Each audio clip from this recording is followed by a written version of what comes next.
Yes, guys, you know what time it is. It's your boy David at the Irish Hotspur, Ireland's #1 Spurs fan, the world's biggest Harry Kane fan. And tonight, we bring you the Tottenham Fan Show. Anyone with a white membership, the link is up in the description. Make sure you click on it and come on and have your say. This is what this show is about.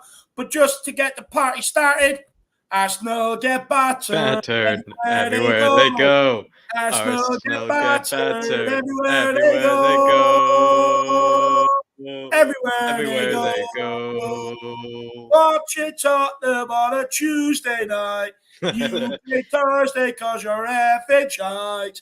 Oh, what a feeling, what a night. Oh, what a night. Come on. Absolutely loving life. Hope everybody is living the dream today. I mean, life is good. Could not be any better. Make sure you sit back, relax tonight, take it all in, get the Champions League team song on, Newcastle Brown Ales out, and drink some good tears. That's what life is about, ladies and gentlemen. Jacko, how are you keeping, my man? I mean, you have to be keeping well. You have to be keeping well, Dave. I mean, even if things were just going absolutely wrong in every which way, at least you just know the football side of you, which is probably for a lot of people, a huge portion of themselves, is going all well, Dave. I can't believe they just found a way to run away from the top four, just like they ran away from the North London Derby, just like I said in the comments there, Dave. Looking forward to maybe what the Harris Army has to say, Dave. Pretty sure we're going to be hearing some good originals. We're going to be hearing some plenty of banter tonight. Looking forward to the chat as well. It's just going to be a good week, Dave, and I'm pretty confident we're getting the job done come Norwich, Dave. So, I mean, I guess it's just going to be a week of us, kind of just reflecting on the season and, kind of just laughing and, kind of in hysteria, just this absolute bottle job of a neighbors that we have. Yeah, look, I mean, Jack, to be fair, we never doubted it. We always remained positive over here, always believed. And I'm a firm believer, you think positive things will happen. It's called the law of attraction, and I'm just absolutely buzzing. I think we should be very proud of the team, very proud of what Conte has done, actually very thankful of what Conte has been able to come in here and do. And look, it's the first time in about 2-3 years, Jack, I've seen the management, the team, and the fans united. Now all the board need to do is get themselves and be a part of that by backing this guy and pushing us on to where we need to go. Because, look, make no bones about it. I mean, don't get me wrong. I'm sitting here. I'm absolutely loving taking top four, at Arsenal's expense. I mean, absolutely relishing in it. I mean, I couldn't be any more happy with it, Jacko. But the work starts now. We've got back to where we should be, but now the work starts. We've seen under Antonio Conte, there's a pathway to success. He's got the clubs. He's got the measure club. He's got the measure Guardiola. There's a pathway to success now, and we have to back him this summer. But look, we'll get into the chat. Let's see who's here to join us. We've got JH. He says, come on, you Spurs. Arsenal deep in the mud. Honestly, my man, it's quicksand. They can't get out, lad. They cannot get out. Absolutely loving life. And the best thing is, I mean, by all means, it's set to continue. They offered Arteta a new contract. So, I mean, that just makes it 10 times better, my man. It just looks like it's set to continue, which is all we can ask for, which is absolutely brilliant. Tottenham Tantrum Gold is in the house with the new badge. It says, ladies and gentlemen, live from Kildare, Ireland, it's the main event of the evening where Arsenal get battered everywhere they go. So all's left to say is let's get this top four party started. Come on, you Spurs. Big up, Dermot. Sorry, my voice is gone. I've done a lot of content this season. Honestly, I'd be glad for a couple of days. My voice box will be anyway. He says, in the green and white and orange corner, he's live from Kildare, Ireland. He's the biggest Spurs and Ireland fan in the world. Ladies and gentlemen, here is the boss, David Harry Kane, Irish Hotspur. Come on, you Harris Army. And in the red and white and blue, he is live from Brooklyn, New York, introducing the stats man. If Casper did stats, then this man would be the best in the world. He's Jack's son, stats man Kaniki. Come on, you flat cap army, with a fresh haircut as well, Dermot.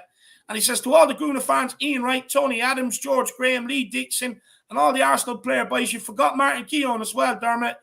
They took one hell of a beating. You remember North London is white and blue. We are the mighty Spurs. Absolutely love that, my man.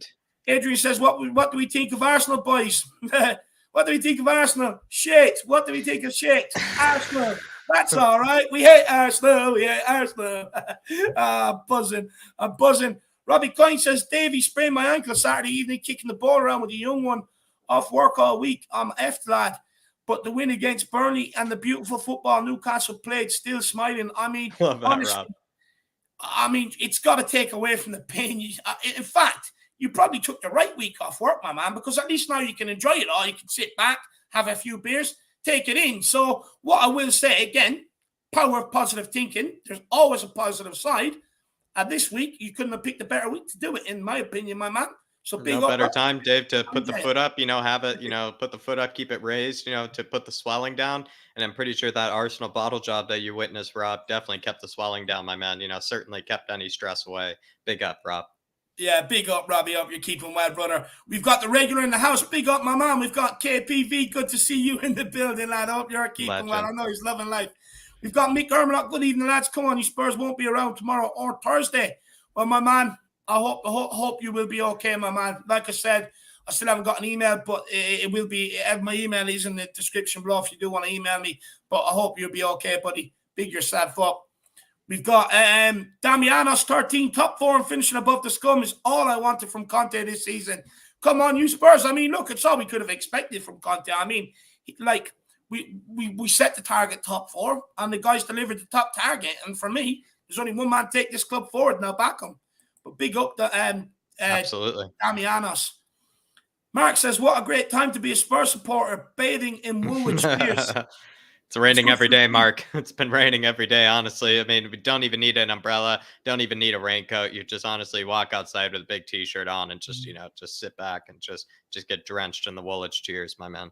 Trust me, it's very good for the skin, my man. Very good. William Pretty says, name 6 players you'd like Spurs to sign in the summer. Look, we could split it, Dave. How about we split it? Yeah, split it? I would say, in terms of that, people talk about creative midfielder and everything. I know where you say Eriksson, but to be just a bit more kind of, high stakes here, let's go for Sergei Milinkovic-Savic. I think he'd get us some goals from midfield. Perhaps there's kind of that midfield steal as well. Maybe Conte is still looking for, be a bit more creative as well. So Sergei for me, right wing back, Dave. That one maybe I could lead to you. I mean, Jed Spence is a good player, I must admit. Yeah. And I will say Wilfred Singo seems to be the guy. Bastoni, I'll get the center back. And then for, I don't know, Dave, let's say another center back. Let's go De Vrij. So De Vrij, Bastoni, and Sergei. Yeah, look, for me, I would like to get in. I would like Spence. I really do like the look of him. I think he solves a lot of problems out on that right-hand side. I think it'd be exactly what Antonio Conte would be looking for. Look, he's up and down. He's very energetic. He can take a ball on and skin a player. He's not afraid to do it. But also, to get defensively, he's decent as well. I would like another centre midfielder for sure. I mean, I do think James Ward-Prowse would solve a lot of problems in terms of set pieces, corners, free kicks. He offers goals from outside the box. I do think that would solve a lot of problems. And in the forward area, I mean, who would I get in the forward area, to be honest with you? Look, I would love a guy like Chiesa, the guy that played for Italy in the Euros that time. But I wouldn't say it's possible or realistic. But that's where I'd like to go, my man. But big up, winning pretty. Hope you're keeping well, brother. Who else have we got? Let me see. Let's make sure we're not missing anyone. Ricky Nader's in the building. Good to see you, brother. Timmy Thompson, come on, you Spurs. Hope you're keeping well. Dean Webb, I would draw with Norwich just to piss him off. Yeah, just add a bit more shithousery to the day, my man. I mean, why not? Absolutely love that. Ben Rowney says, imagine if we get to third. Look, Chelsea have Watford last game of the season. I don't think it'd be possible, but if we did, I mean, I'm all for it, my man. All for it. Big yourself up, brother. We got Washgal in the house. Big up David and Jack. Proud of my club. Let's enjoy and then get the job done. Hashtag Harris Army. Hashtag Flatcap. I mean, look, Washgal, I completely agree with you. Look, I see some people saying, let's not get carried away. The job's not done yet. But the way I look at it, we could have been going into the Norwich game hoping that Everton had to do us a favour. But that's not the case. Newcastle have already done us the favour, so why can't we enjoy this period going into Norwich game? Big up Welsh guy, absolutely love that. Legend. We've got Mark McKevitt. Big up, my man. You know. Good to see you, brother. Hope you're keeping well. We've got Terry Arbuckle says you've got to add the Champions League music into your intro soon. Come on, Spurs. My man, trust me. New intro for next season. We'll have Champions League stuff in it. Do not worry about that, my man. Look, I could almost sing you the tune word for word if you wanted to, my man. I mean, I've listened to it that much over the last night, my man. Big yourself up. We have Tempest Fugit living in a dream, but so are Arsenal, a nightmare. Absolutely love that, my man. Good to see you. We've got Daniel Larson in the house. Big up, my man. We've got Vika Shukla. Top four is nothing if we don't add to the squad. Pressure must be applied on Levy, unlike Poch times. Top four is nothing if we don't. Yeah, no, I agree. But I think we will add to the squad. I mean, look, there's no point of talking about something that hasn't happened yet. We have to wait for it to happen. We have to give the opportunity, for the guy to make the transfers rather than already sit here and bemoan that he's not going to do it. You have to give the guy the opportunity, my man. But big up, I do agree with you, brother. We've got Ken Cashel. Come on, you Spurs, I'm buzzing. I think we're all buzzing today, brother. I think we're all on one. Paddy Higgins says, big up, lads. Big up, Paddy. Good to see you, Paddy. Good to see you in the house.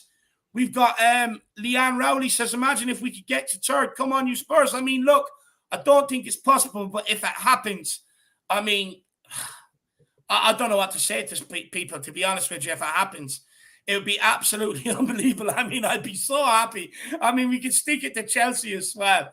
That would be absolutely unbelievable. Yeah, big yourself up. RAI's in the building. He says, big up to David Jack and everyone. I'm enjoying my time. That Arsenal fans are crying. I mean, honestly, soak it up. That's what it's all about. Big up, RAI. Bobby K's in the building. Big up, Bobby K. 164 Spur. Good to see you, my man. THFC 14. Even fellas, good to see you, brother. Big up. Neil Shafton is with us as well. Lovely badge. Good to see you, Neil.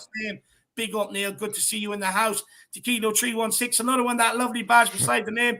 95%. We got top four. Absolutely love that. Absolutely love it. We definitely do. Craig Bowler, big up to everyone. Just remained positive throughout the season. It's that kind of support that makes a difference to getting top four. Absolutely love that, Craigie boy. Absolutely love that. Singing off my hymn sheet, my man. Zoe DS, big up. Jack and David, North London is ours. Top four is almost ours. Can't wait for next season. I absolutely big up, Zoe. I must say, Dave, tequila with the badge next to it. I'm looking at it in the chat right now. It looks like just a finer tequila, if you know what I mean. You know, like one that's, a bit more, of the top shelf. No, I love that. I absolutely love that tequila. Big yourself up. We've got Anthony Gray, and Jack, he did say we're his favorite YouTubers. He said it in a comment. I don't know whether he was just loving life yesterday or not, but I'll take it. Big up, Anthony Gray. Really appreciate that, my man. We've got Steve T. I felt happier with this Newcastle result than a Burnley win. I know. I'm the same. Big yourself up. No shame in it.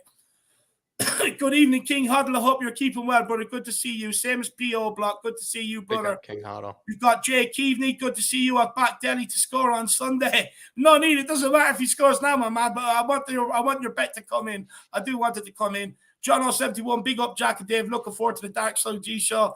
Big up, John. I hope you're keeping well. Dark Side G always spits the truth, my man. MC Lovin says if we draw an Arsenal win is no top four then. No, Arsenal have to have severe goal difference to take it off us. It's not going to happen. I'll get the goal spring for you now in a minute, my man.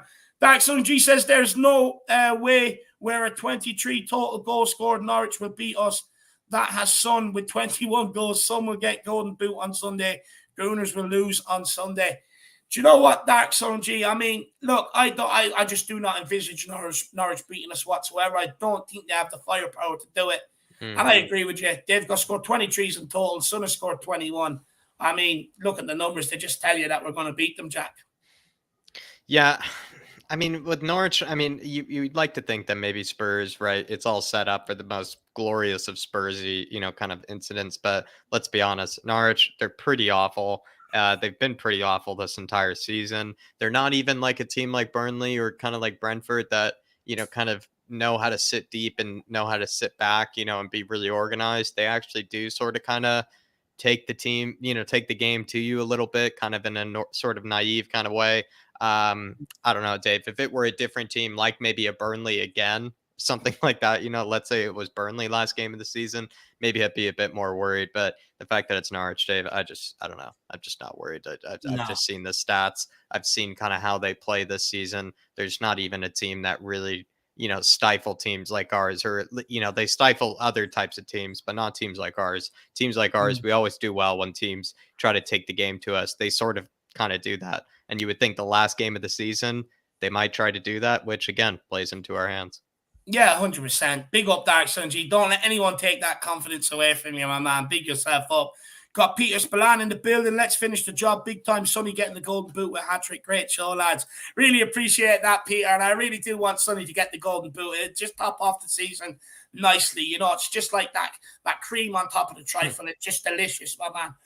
Dark Sunji says, the Heat 3 hardest run of fixtures, Liverpool, Gunners and Burnley. We managed to get 7 points, which was crucial for top 4.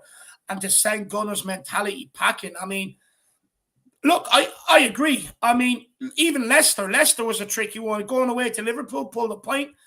And, that was a crucial result there. And then that was actually a crucial result. Then we slapped the Gunners. And we bet them that badly, not only on the pitch, but Antonio Conte done it off the pitch as well. That they were bruised going into the Newcastle game. And they shook Arsenal's confidence, shook Arteta's confidence. And that was the culmination of it last night. The culmination of it last night, Jack. Do you agree? Yeah, I completely agree with Dark Sun G. The one little caveat maybe I would have is that there have been certain maybe 3, spells of 3 games where we've just looked at it and we kind of saw maybe 9 points. We thought 7 points, at times, and we got 1, 2 points out of it at times. And I feel like Arsenal and Spurs have been kind of both guilty of that, to be fair, this season. Like, kind of when you look at certain 3-game spells, when you don't expect them to get the points, they do. When you do expect them, they don't. And maybe it's just come to the last game of the season where they've really just, been more guilty of that than we have. Yeah. But for me, Dark Sunji, in my eyes at least, I mean, it was clutch. It was crucial. It was necessary. So you have to applaud them for it. But maybe that's why they did it, because they just knew they had to get it done. They knew they needed at least 7 points. So maybe that's the answer, Dark Sunji. Yeah, big up, Dark Sun G, brother. Really appreciate the support, my man. Big up to the hottest Spur. Good to see you in the house. William McKenzie, good to see you, brother. Jack Merry, good to see you. Chico and Flor wants Cavarial. Not a bad shout, to be fair. Big yourself up. We've got Adrian Chia says, with about a week to prep, Conte will drill that team. Look, I'll be honest, I'm confident going into it. I mean, I was confident going into the Arsenal game. Confident that Arsenal will drop points against Newcastle, and I have a good feeling about this weekend as well. Look, at the end of the day, we have to show belief in the team, because if the team buckle, we're going to go on and go, oh, that's Spursy, this, that, and the other. So, I mean, we have to back this team. We just have to back the team. It's that simple, You don't want them to be Spursy. Well, it starts with the fan base, so let's get behind them. But big up, Adrian Chia. Really appreciate the support, brother. Willie Kelly says, hi, boys. I'm still nervous for Sunday. Why? Will Oracle, my man. There's no need to be nervous. Look, I think we'll get the job done. I mean, it would take a monumentous effort for us to fuck up at Norwich. It really would take an absolute monumental effort, of our own doing. I really don't see it happening, Will Oracle. No need to be nervous, my man. Believe. We're going to get the job done. Believe, brother. Big yourself up. We've got Tyler in the house. Good to see you. Same as Blue Dog. Good to see you in the building. Carl Higgins, my man. Great to see you as well. We've got Rob Coyne says, boys, how about the 2 Hernandez brothers, Kessie, Ward-Prowse, and Martinez? Our backline has improved. One of the Hernandez brothers is left-sided centre-back. Yeah, that's kind of an interesting shout.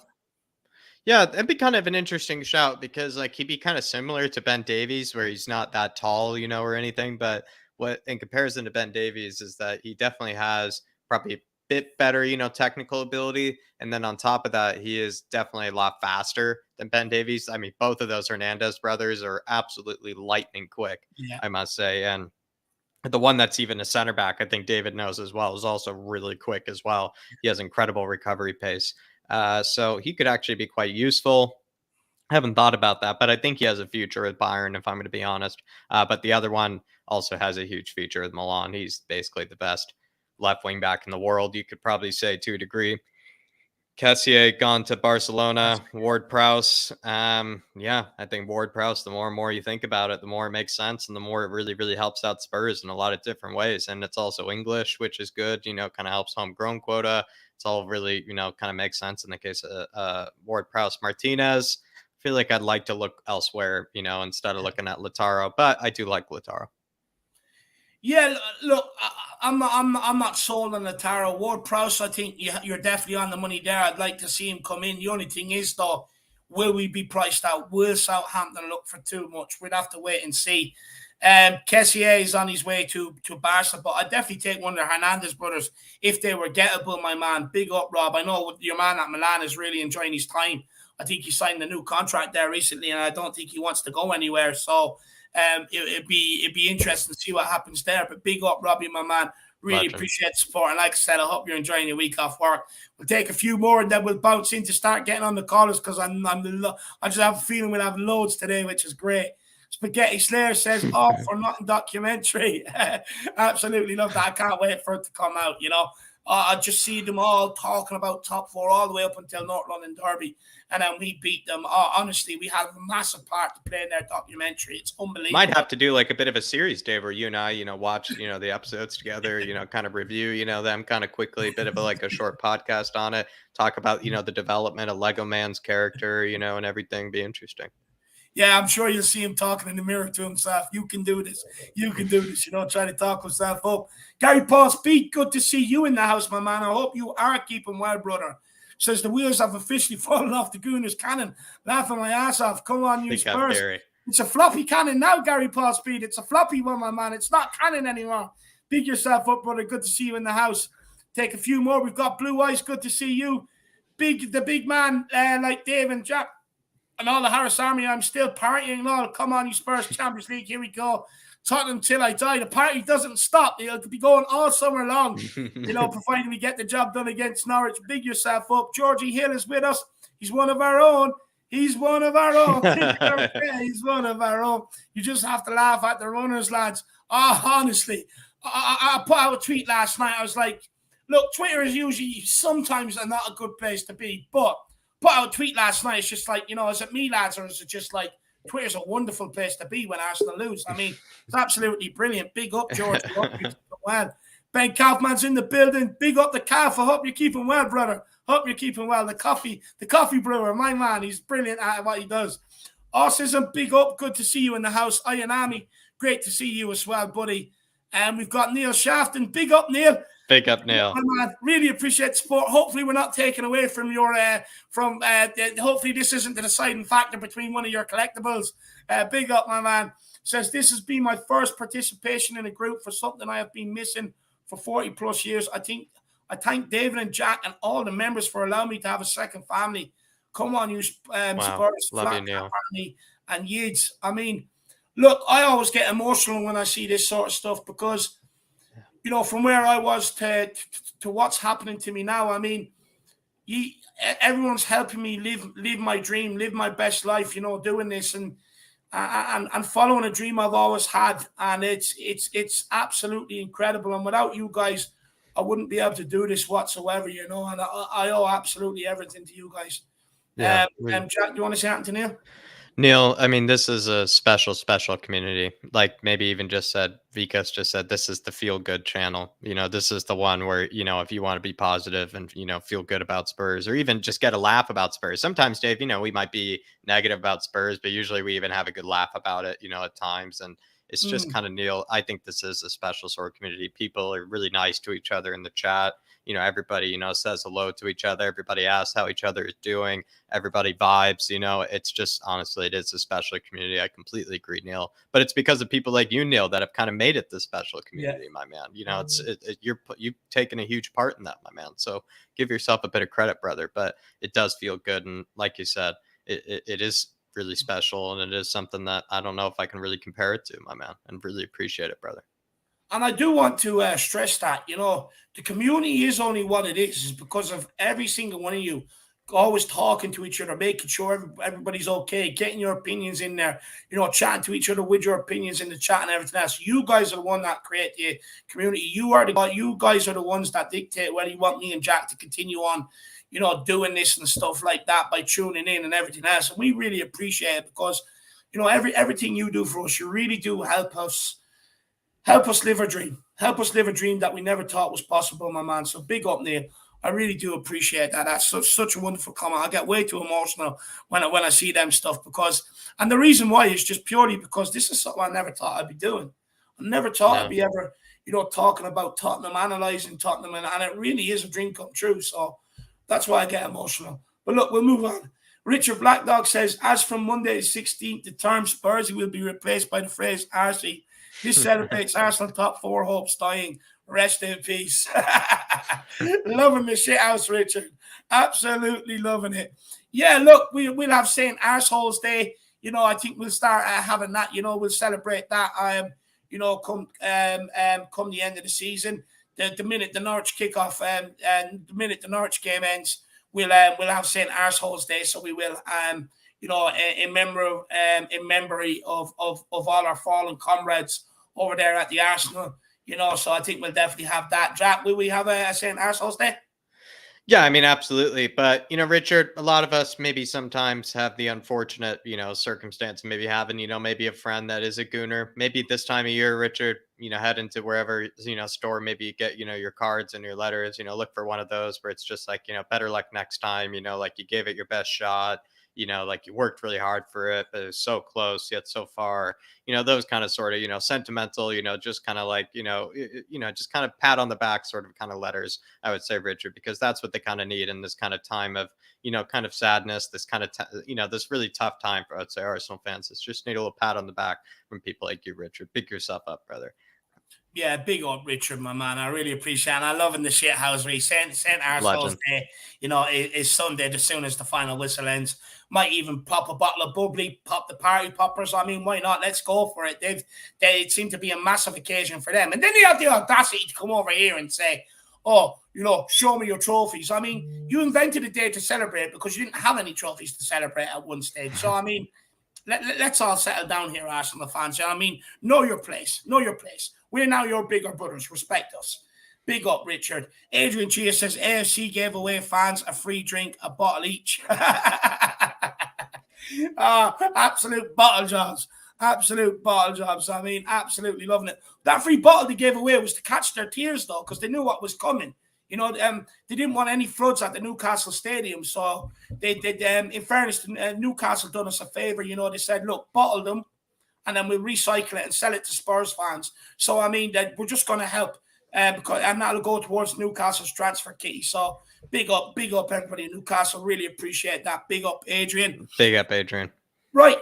Look, I think it's time we start getting on the first guest.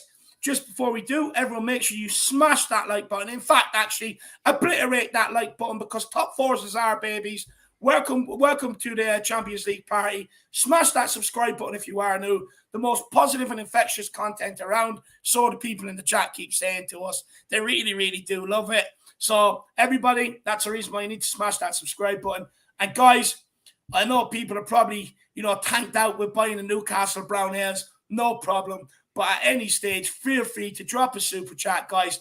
Really does help everything we do here. We want to get bigger. We want to get better. And in order to do that, it takes funds. So it's a massive, massive help, guys. And everybody, we are trying to build a nice positive Tottenham cult here. You want to be a member? Just grab that membership. Cheap enough, £5 a month. Not bad.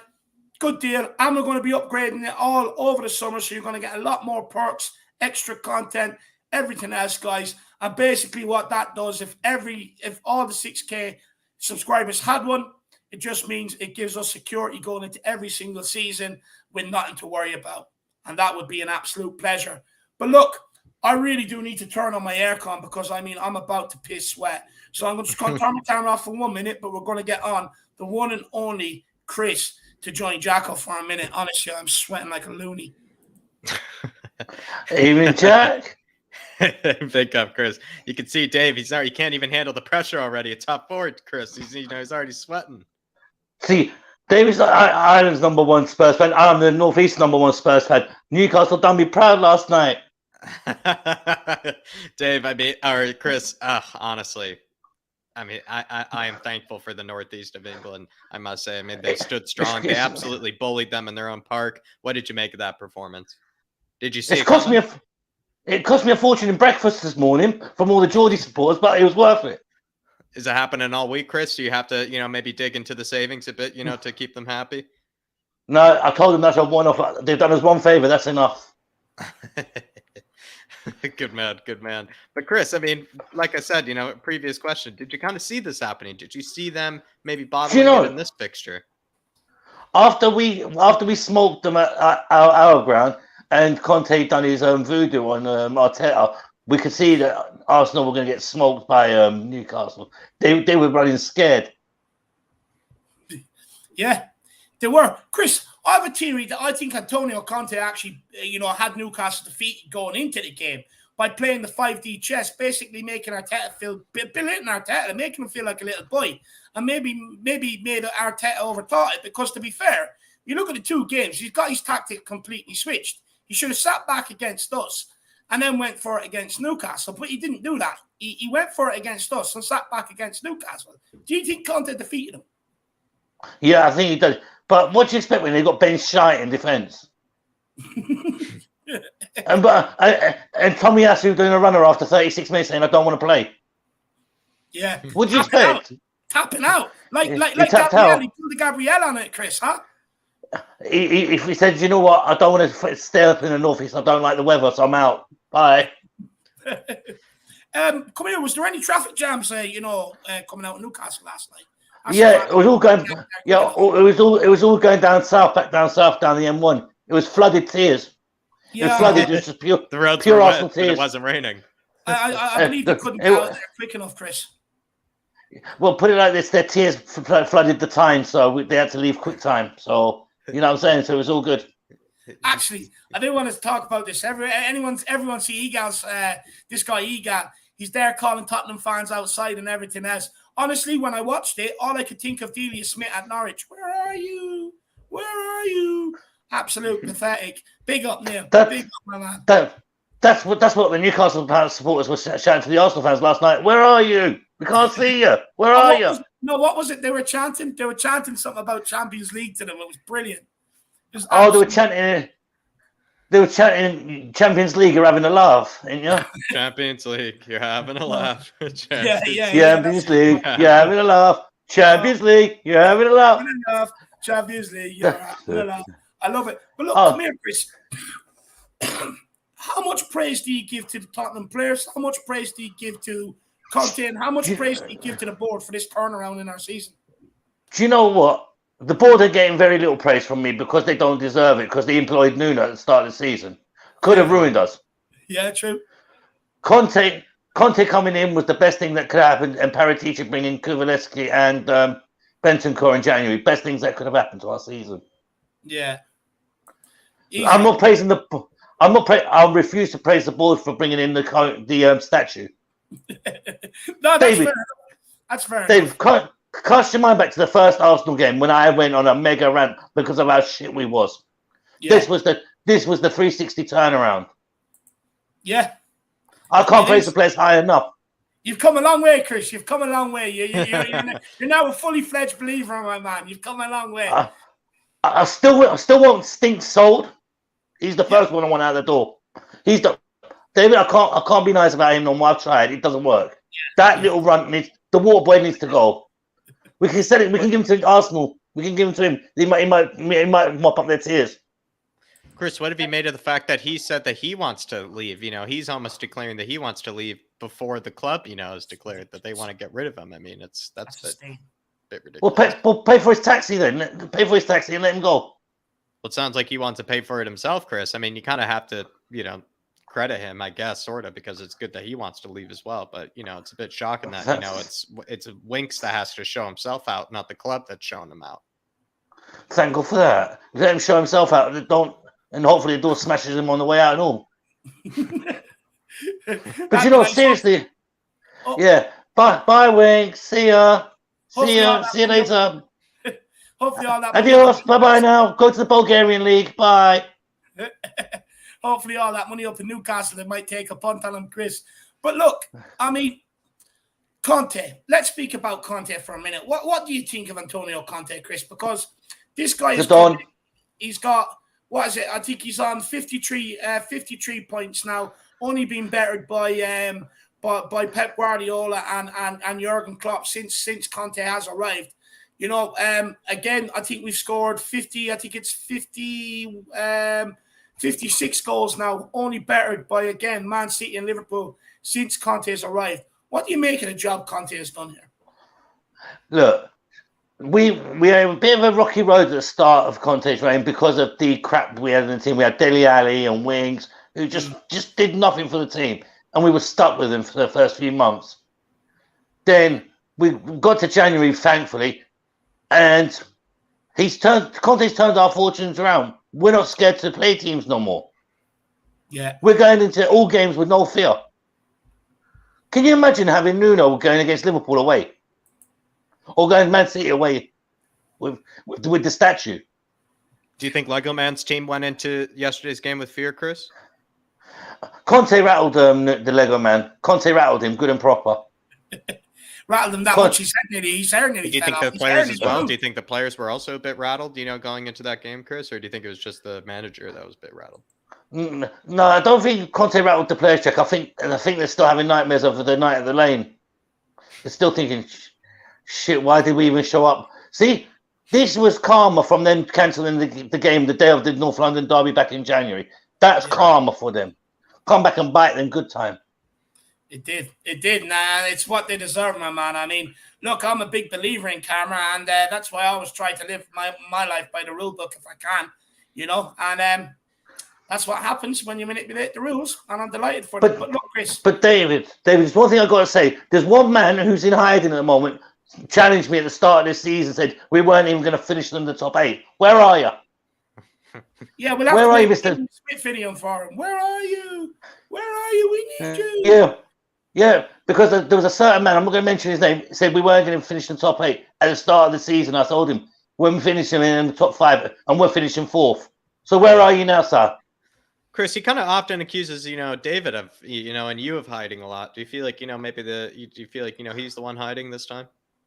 Well, I haven't seen him come on the stream yet and try to challenge me yet over this. I think there's top a search 8 party that needs to be put out. Maybe a search party needs to be put out to find Chris. I think he's still at the London Stadium or at the Brighton Stadium. I can't figure out where he is at the moment. No, he's not. He's still on the motorway home crying with the rest of the Arsenal fans, Chris. But look, Chris, we have a crying me a river. We have a super chat here from Dark Sun G. Says, Chris, we got top 4 even though we used Winks as a starter for 1 month between January and February. Gooners had 3 chances to get top 4 and they bottled all 3 losses. 1, those 3 losses. 2, South. Southampton, Brighton and Palace. And then North London, Newcastle. Derby, 3, Newcastle. I mean, what would you say, Dark Sun G here, Chris? He wants to have a chat with you. Dark Sun G, don't remind me about those games with Winks in it. They're just painful memories. They're painful memories that I'd rather forget. Yeah. David, do you want to remember them? No, believe me, they're vivid in my memory, and they won't. They'll be there until he goes. Trust me. I have nearly every mistake that guy has made categorized in my brain. Trust me. It's hard not to. When I support Tottenham Hotspur and he's doing that shit on the football pitch, it's hard not to. David, I have to give him his credit on the North London derby. He done an amazing job sitting on that bench. On the North London derby. I've done a bit of digging. I think the reason why he actually didn't come off the bench, he actually might have, but the reason why he didn't anyway was because he was one of the ones struck down with that norovirus. And credit Hugo Lloris, by the way. He was another one struck down with it and still put in a performance. Hugo. What a legend. What an but I said I'll credit Harry Winks for the brilliant performance he put on staying on the bench on the North London derby. Brilliant performance. How much? It would have been a better performance if he hadn't left the bus, Chris. But I agree with you. Yeah, but it was just. Jack, we have to give him a 9 out of 10 for staying on the bench. And I think Dark Sun G is completely right. I mean, those were 3 huge chances for them. They had, of course, those 3 losses that were just absolutely ridiculous that they all happened. Of course, we were benefiting from that. The North London derby and Newcastle. I mean, 3 extraordinary chances. At one stage, Chris, I think they were 4 points ahead with a game in hand as well, and even at 9 points ahead. They were 6 points ahead of us on the 15th of March. On the 15th of March, they were 6 points ahead of us. What turnaround! And look, This is the Conte effect. We're all on the Conte train to the end. Yeah, no, 100% we are. 100%. He's got us believing. Exactly. He's got the whole team believing. He's got the team believing in what he's saying. He's singing the journey. Don't stop believing to them every single day they walk in, Chris. You can't stop believing. But look, Chris, my man, we have hella guests to get to today. Anything you want to say to the Spurs fans, brother, before we let you go? Top 4, here we come. And David, I just want to say a special thank you to you and Jack for this season, for making me so welcome on the Harris Army. Love you, Chris. You lot have been absolutely brilliant. And I've got utmost respect for both of you. Come on, top 4. Guess what? We're getting it. Arsenal, you're shit. And we're finishing on the top of the 4. Come on, you Spurs. Big up, my man. Look, this community is for absolutely everybody. No need to thank us. But Chris, just take satisfaction. One more thing. The next few days. No, North London is ours, baby. North London is ours. Smash a like, get your super chats in, and support the Harris Army. And don't forget your Manscaped as well. Big love up, that, Chris. Dave. I love that, Big Chris. up, my man. What an absolute, what an outro. Big up, Chris, my man. I hope you're keeping well. What a chat. We do have lots of guests to get to, loads lined up in the background. The Don Brady is next, I'm sure. And you know what? The amount of requests I get about this lad, make sure he's on tonight. We want to hear what he has to say. He honestly has his own fan club out there. Before we get him on, let's crack. Chris does as well. Chris does as well, to be fair. I mean, back in the day, Dave, I was sending in super chats, when Chris would, come on, just, to steal the show, just have Chris, answer all my questions. So I'm about to say, there are plenty. That's why the fan show is so brilliant, because there's so many good people that come on, and everybody loves every single one of them. They really are fabulous. Yeah, no, they really are. They really are. It's fantastic. And everyone's so different. That's what I love about it. Everybody's so different. Tyler Great Sula's new channel member. Get to see that, Tyler. Big up. Look, maybe we might see you on the fan show. Who knows? Link's still up, Tyler. Link is still up there, my man. And it's going to be a long line, Tyler. But we always tell people how long it'll be, so we can also hold your spot for you. So Tyler, if you are willing to come on tonight, my man, make that debut. Grab it right now. Head in that link, and then we'll hold your spot in line for you, my man. Big up, Tyler. Yeah, big up, Tyler. Good to see you. Great grabbing that channel membership. Everyone needs to take a leaf out of Tyler's book, so they do. Big up, Tyler. Dark Zone G says, we can banter Gooners, Hammers, Man United fans. Come on, you Spurs. Banter every single one of them. Honestly, I have a couple of friends who are United fans, and they tried to speak to me today. I was just like, stop. Just don't speak to me. You can't speak to me about football. You don't even know what it is right now. But Tottenham Hotspur, we do. We're going to Champions League. That's where we're going. So please don't talk. They haven't seen football in a long time, Dave. I mean, they probably don't even recognize what it looks like, Dark Sun G. And it's actually honestly brilliant to be in this position where we can do that, where we can actually be able to banter those likes, Dave. All three of them, especially all at once. Usually we can only banter one of them at a time. But the fact that we can now do it all at once, Dark Sun G, glorious, my man. Yeah, no, 100%. Big up, Dark Sun. I just want to say to Spurs fans, I encourage everybody to be arrogant with this as well, because all season long, we've had to listen to teams singing Tottenham get battered everywhere they go. Fan bases that don't even have the right to even mention Tottenham in their sentences. Had to listen to it all season long. So when you're talking to another rival fan, just be arrogant with it. Don't give them any leeway. Don't sit there and go, oh, I can see what you're saying. Yeah, maybe we didn't deserve it, or because United were bad, we got it. No. Don't give a toss. Be arrogant with it, because we've had to listen to fans winding us up all season long with Tottenham get battered everywhere they go. So be arrogant with it. And if you predict the top 4, also be arrogant with that as well. And big up, everybody. Big up, Dark Sun G, brother. Really appreciate the support, my man. We've got Paul Markey in the building. We didn't just beat Woolwich last Thursday. We broke them, and that's why it was so easy for the Toons. I agree. We made them absolutely capitulate, crumble. Look, like I said, what Conte done to Arteta, the whole world was watching the North London Derby. The whole world was watching the press conference after to see what the losing manager was going to say. And look, Antonio Conte just fed him, really. He just kind of like belittled them in front of the world. And then our team just played Arsenal off the park. Absolutely off the park. We made them tap out. We made them submit. That's what I love about it, and that's what I relish about it.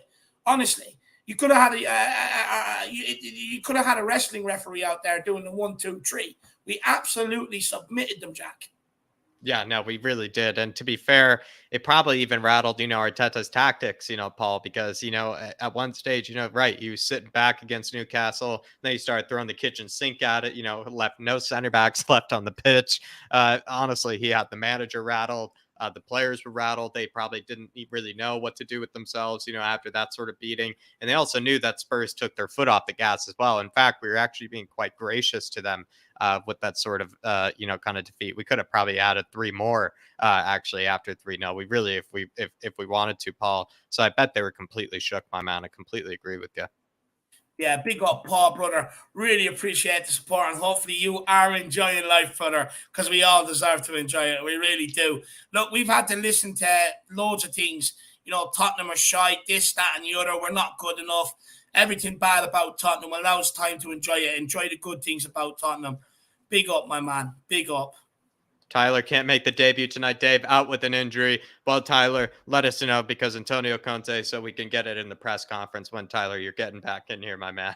But hopefully, when you get back in here, Tyler, be in full health because if we don't want you, be trying to carry an injury. We don't want you pulling, a Bentancur here. We're absolutely killing yourself, to get on. Tyler, want you in full health when you're on, my man. Pick yourself up. Big up, Tyler. And then 2J Dave, who I haven't seen in a long time, 2J. Big up, 2J. And it's good to say, and it's good to see him. He says the super chat isn't working for him, but he says everyone is acting like it's done. We barely beat Burnley via penalty. It will be Norwich's final Premier League game in front of their home fans, and they said they want 19th spot. Plus, the unpleasant pressure is back on us.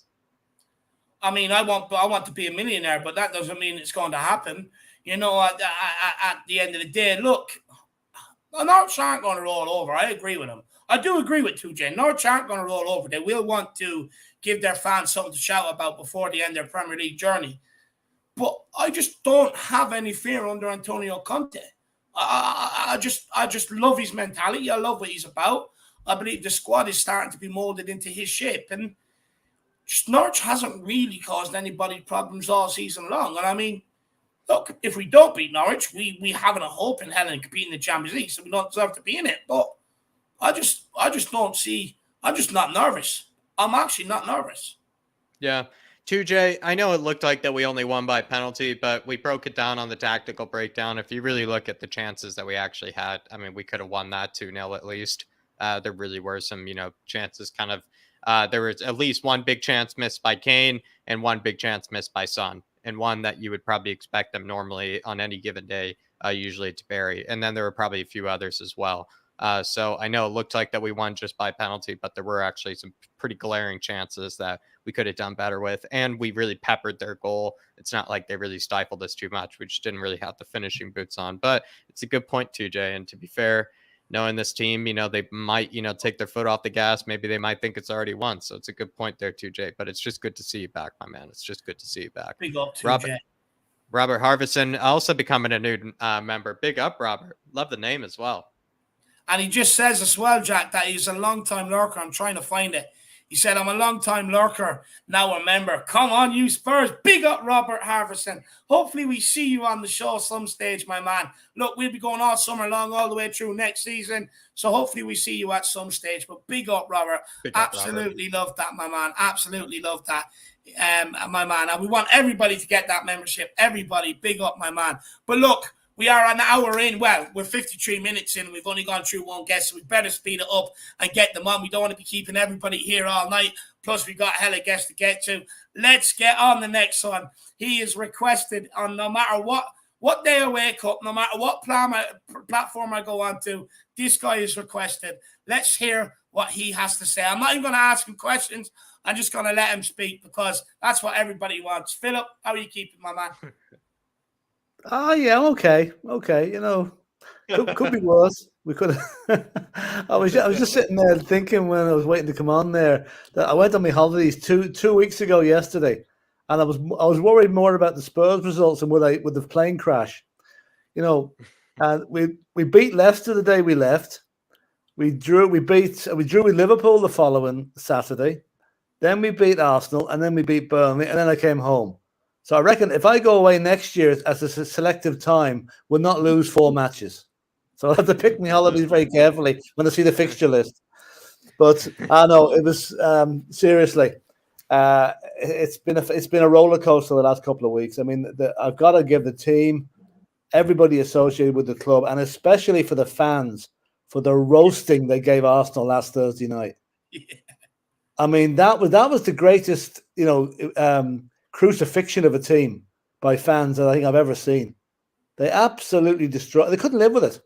They were absolutely scared by the reaction of the crowd. And you can't often say that. They talk about how great the atmosphere is at Anfield. The atmosphere is great at Anfield for 5 minutes a match when the singer "You'll Never Walk Alone." After that, it's more like a library. That's what I've heard. The Spurs fans the other night got behind the team. And even on Sunday, when things weren't just going, Burnley was a tough game. And you could see Conte doing conducting the crowd with the arms up like that. Yeah, and they reacted immediately, which is absolutely brilliant to see. So, it's been, okay, David, as you know, Jack and David, I never lost hope with top four all season. No, never. I knew we'd be there or thereabouts. And it is absolutely brilliant to see where we are now. And I'll tell you one thing. I know Manager of the Year is going to go to Klopp or whatever you call him, Guardiola, whatever you call him. To me, there are two candidates for Manager of the Year. In second place, I put Eddie Howe for what he's done at Newcastle. Yeah, he's done a great job. Fair dues to him. But Antonio Conte, to me, wins it by a mile.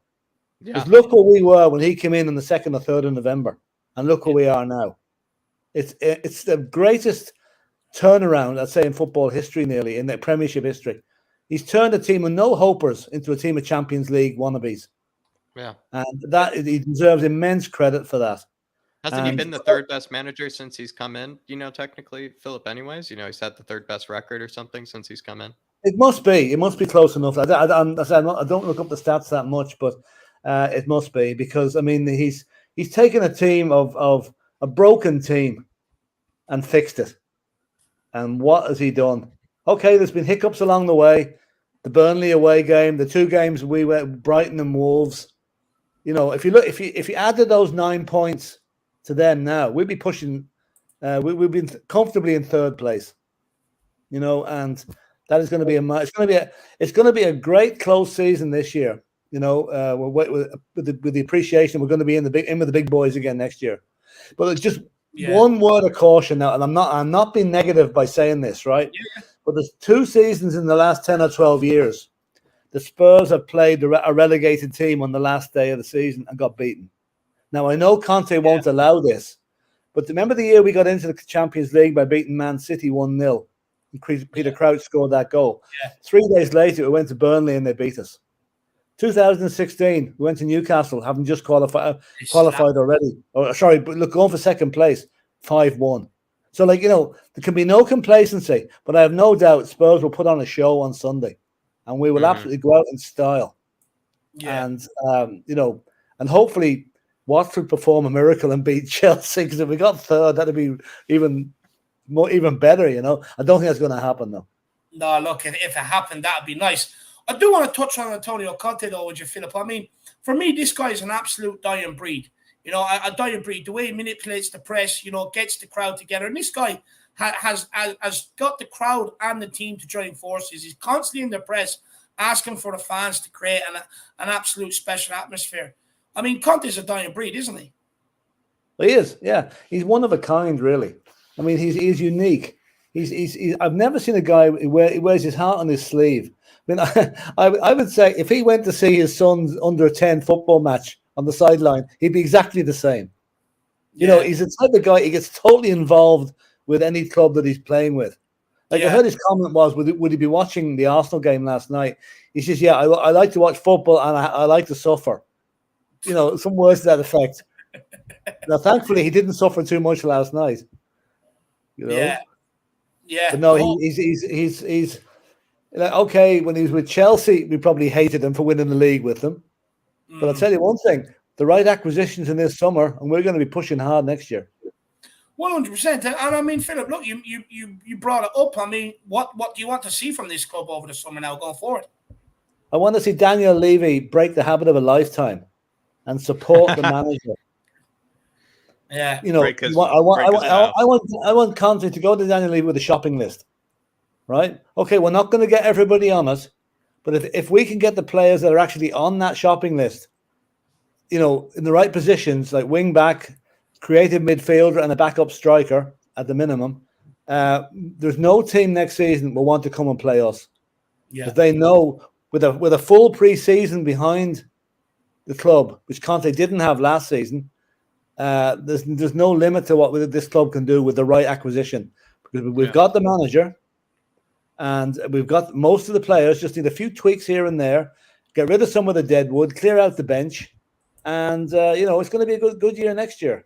It was actually quite scary looking at our bench for the Burnley game. Yeah, I mean, how many lads are on that? I know we're down to a bare bones with injuries and whatever, but the likes of Harry Winks and that were taking up a spot on the bench.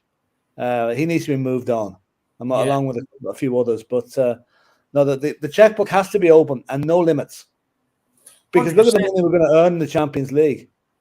We're going to earn 50, 60 million from that at least. Daniel Levy's spending card with no limits. Daniel Levy's spending card with no limits. I love that. No cash back. Yeah, well, it's probably not going to happen. But you've always got the threat. Conte is the manager we cannot afford to lose. We cannot afford to antagonize him now. He's got us in this position. We've got to stand by him and do what he wants. Give him the players he wants, and he will deliver the goods. It's the old Kevin Costner thing again. If you build it, they will come. Yeah, and that's exactly what Spurs are at the moment. And you've always said that. If they build it, they will come. You do. You have. Philip, as well. How many signings do you think Conte will be looking for this summer to improve the squad? Because look, like you rightly said, with the youth on the bench, and you look at the senior options, it's Harry Winks and stuff like that. That can't continue next season. We'll be undone. We have to improve. How many signings would you like to see in the door? Well, I'd like to see 5 or 6. Now, whether we get that or not, what I can see coming in is maybe 3 stellar signings. Guys that are going to walk straight into the first team. At the likes of Jed Spence, I'd buy him in a flash now if we could get him. What do you think he brings to Tottenham, Jed Spence? I'm sure you've watched a lot of him. You watched a good bit of him now. I like it. I like his okay.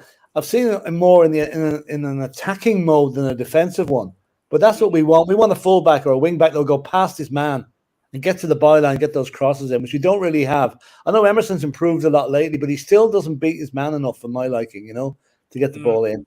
We need somebody, a more creative midfielder as well, I think. We've been lacking that. And a backup striker for Harry Kane. Then we get a few players, the up-and-coming guys that maybe Paratici knows or maybe ended their contracts in Italy.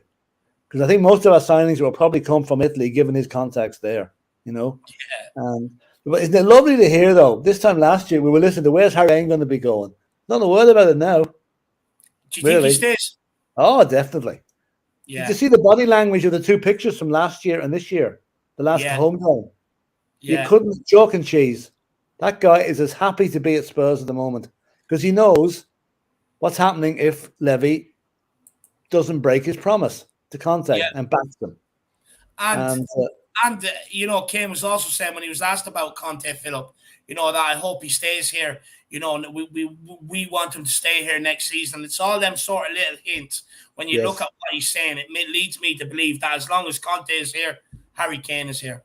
Yeah, absolutely. Absolutely. And what I love to see as well against the Arsenal, when Sonny was substituted, he was fuming. He was absolutely angry. That's what I want to see.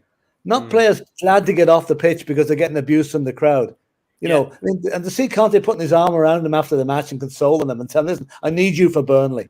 Yeah. So the team spirit that he's instilled in those lads is second to none now at this season. And, long may it continue because, he's got us in a position that Nuno Santos would never have got us to.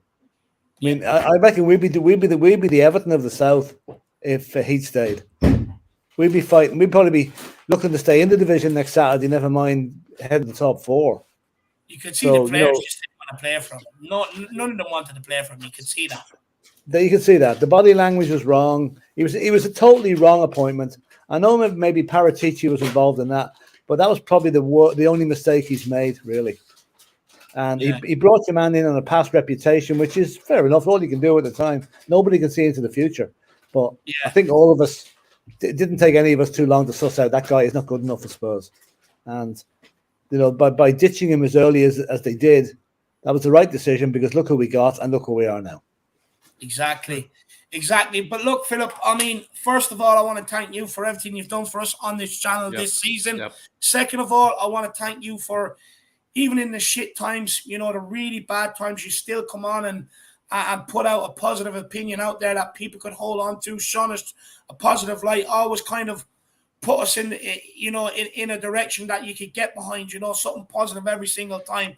Your fan cams, people absolutely love it. I get stuff on Twitter, Instagram. We want to hear from Philip. I mean, honestly, thank you so much for everything this season, my man. And you've got your awards for top four. We're back in the Champions League. You deserve it. Yeah, well, as I said, it's been great. I really enjoyed working with you guys. It's really, it's been fun. And it's great to have an outlet, where you can actually express your feelings.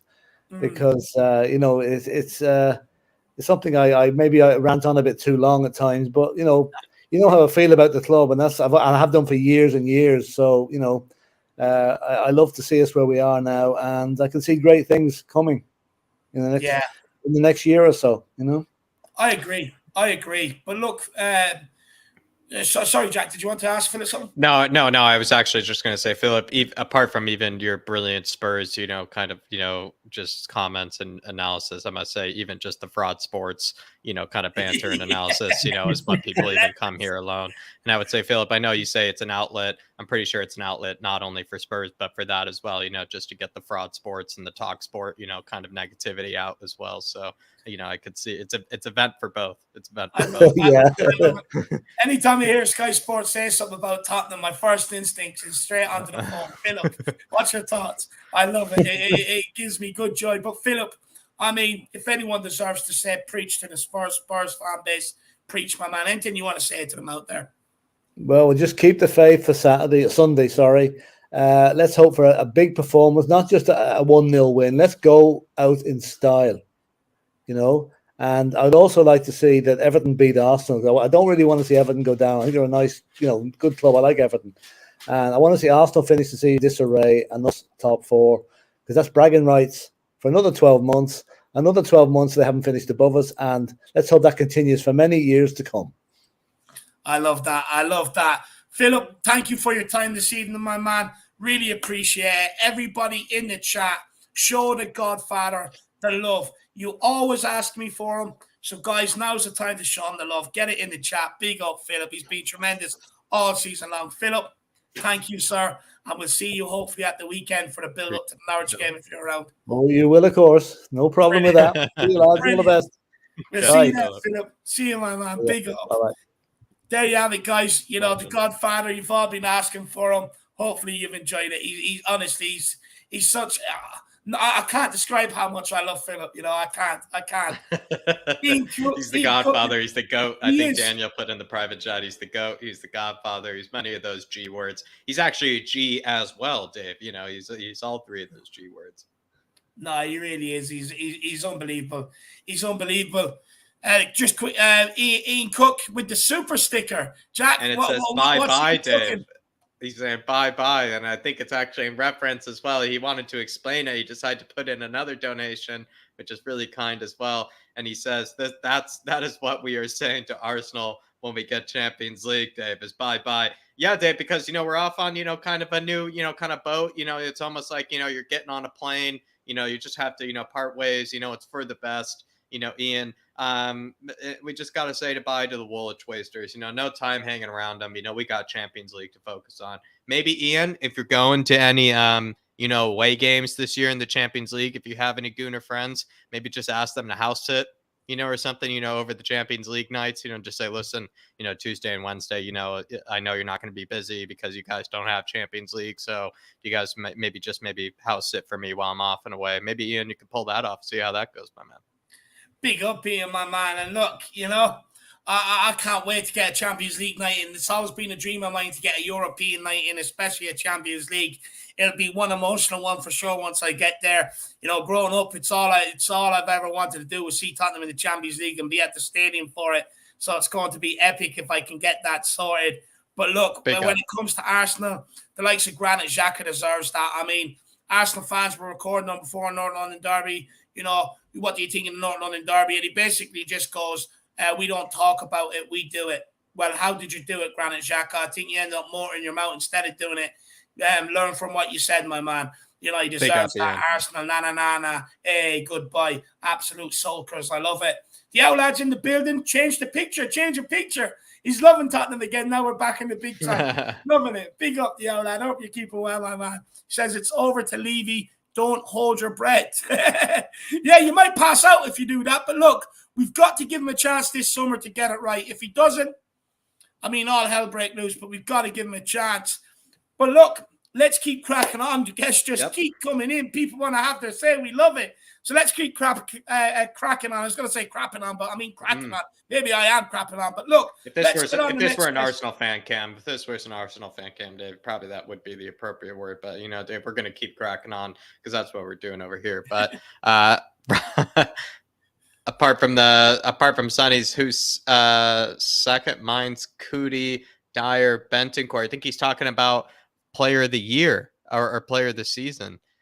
Dave, just for Rob Coyne quickly, who's your second, maybe best player of the season? Because I think it is probably, you could maybe say Sonny's the most consistent over the course of the season because he was our best player under Nuno. During those dark days of Nuno. Yeah. I agree. Look, I think Son has had a tremendous campaign.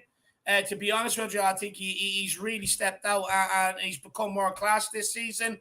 Even when he was in his down period, he was still scoring, assisting goals. Look, I think it would be harsh not to put Harry Kane in that conversation. Okay, wasn't the best under Nuno, but without his contribution under Conte, we wouldn't be anywhere near top four. But look, I would go Cutie as second, to be honest with you. I think with Romero, I think he's been unbelievable. He's the only defender I've ever known in my lifetime to give someone a hard on just over defending, make people enjoy defending, love defending, relish defending. And for me, I would agree with Rob. I would go with Sonny and then Romero. And then he also said moon boots, Davey. Come on. No. Look, I get it. He's improved. He's had a good season by Eric Dyer standards. But is he as good as Romero? No. And that's what I want my whole back line to be like. For me, Moon Boots still makes too many mistakes. The pass he gave away straight to West Ham where they went up and scored from it, turning his back on a shot against Leicester, failing to close Cristiano Ronaldo down against United, turning his back on a shot against Brighton, which cost us a point. Yeah. So for me, and I can pick out numerous of times that's happened all season long, he's improved compared. And look, to be fair, his standards were set pretty low under Jose Mourinho. So, honestly, it didn't take much from him to improve. It's like going from a pack of noodles to a stir fry. It doesn't take much to be able to transform, or pick up from a pack of noodles to a stir fry. All you need is a bit of veg and a good sauce. So, it wasn't going to be too hard for him to step up. But no, Moon Boots, good, decent season. But I think people are overrating him. There you are. But I'm going to be honest. Keep moving on. Big up, Rob Coyne. Appreciate the support, my man. Really do. And Moon Boots certainly gets maybe in the top 5. Maybe gets in the top 5. That's what I would say, Rob. Appreciate support. Not in my top 5. I've got Kulusevski and I've got Højbjerg in there. We'll look forward to the season player review, Rob. You have to be there. I'll give you a front row seat for that one, Rob. Big up, my man.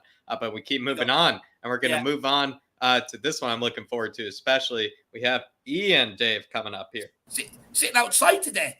That's what we love to see in his own little greenhouse. Ian, how are we keeping? Doing all right. It is sunny out here. It's low 70s, upper 80s in Ohio, and just. You're listening to Cuban. Oh, right. Yeah, I know, right? But, dude, just Arsenal got battered everywhere they went, and it's been just a fantastic, crazy week. I am scared shitless until it's over this weekend, but let's just say I'm feeling all right as of now. So just as long as we don't lose, we're good. It's as simple as that. Weekend, though. Deep down, do you really think we're going to slip up? A massive 15% of me is freaking out right now. So I wouldn't put it past us to. It's like it's okay. So to quote Jeff Goldblum in Jurassic Park. Life finds a way.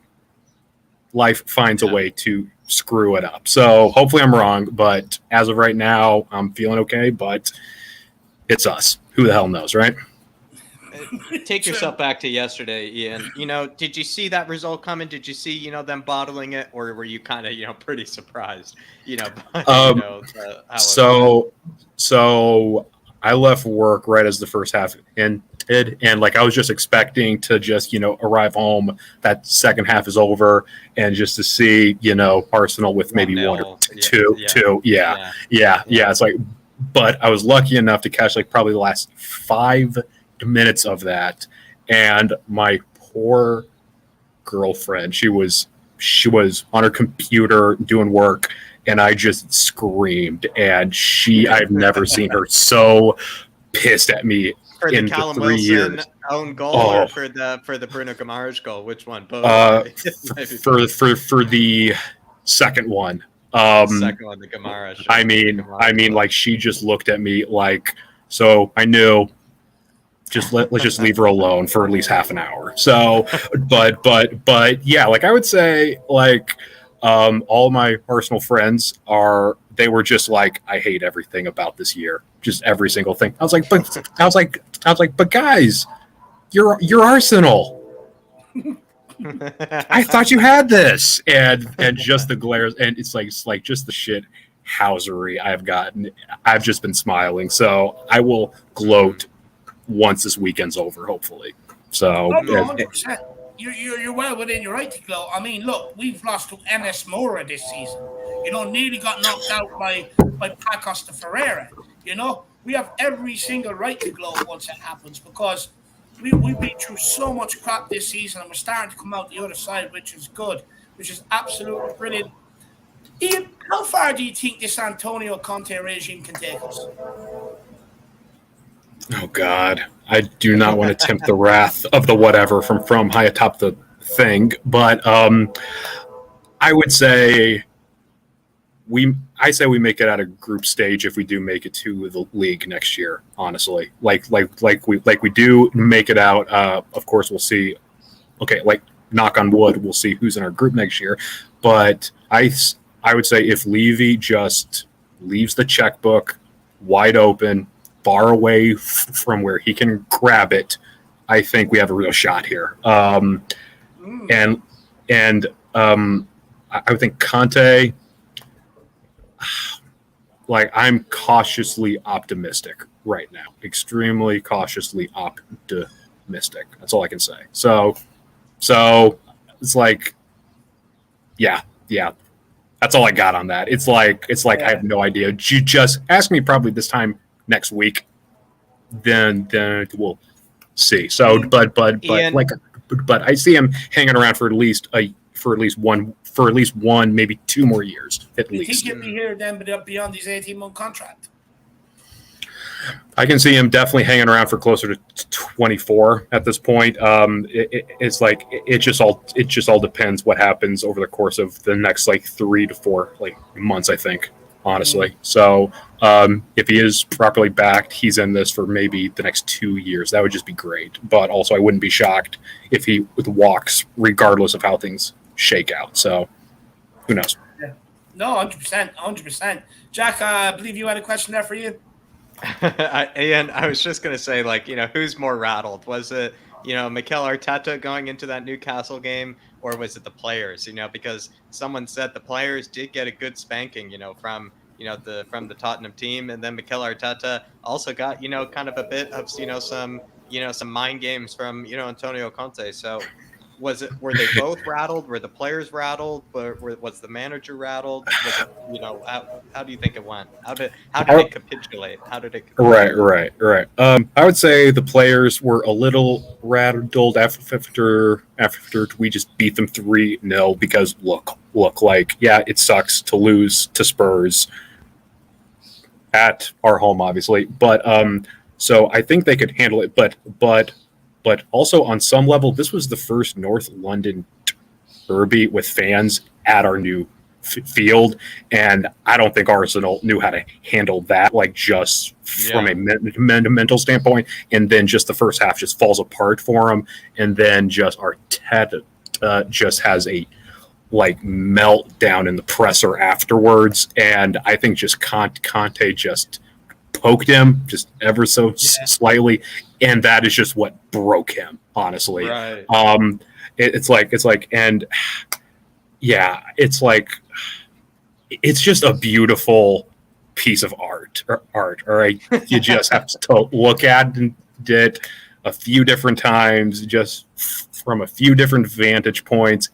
But ultimately, it just all comes back to these guys like just couldn't handle it. And I mean, good Lord, I mean, just getting that point against Liverpool at Anfield cannot be overstated enough, like how crucial that was for us. I mean, like, it's like there were plenty of instances you can point to earlier in the year where it's like, okay, like this is the reason we're like hanging on. This is why this is happening. But that point at Anfield, which honestly, I'm still stunned that we got. All right. It's like, but I think for the most part, everything is well in our hands here. We just don't lose. That's all. And pray to God, Arsenal don't find a way to score 15 unanswered. Yeah. Because that's basically what they would need to do, even if they somehow, right? So I would say that be Fat Frank. I tell you that, Ian. If anybody find a way to concede 15, it'd be Fat Frank. But I'll be honest. I think pretty much it's just going to be a Spurs defeat. You know, that's what's going to really, cost us. And away from home, you could say it's more on the cards than it would be at home. You would probably say at home it's almost near impossible, to see, maybe a defeat of some sort happening. But it is going to be away from home. It is the last game of the season for Norwich. They are going down. Do you think maybe they'll make, that sort of kind of, final punch, as they kind of get, pulled back down to the championship, just to spoil someone's party? That's what those kind of teams like to do. Oh yeah. Like at this point, Norwich, like they're just playing for pride at this point. And yeah, it's like, and if for whatever reason Conte cannot get it through our players' thick skulls that like Norwich is gonna just come out here just sprinting at us, all right? So I would say like if we can score probably in the first 20 or so and just stay on them, I think we're going to be in pretty good shape here. But yeah, if I'm Norwich, I'm just out to ruin Spurs' year here, really. It's like, and hopefully that isn't the case, but I'm feeling pretty confident right now that we're going to like hold on. There will definitely be a few instances when we're all just like, why haven't we just put them down? Right. Yeah.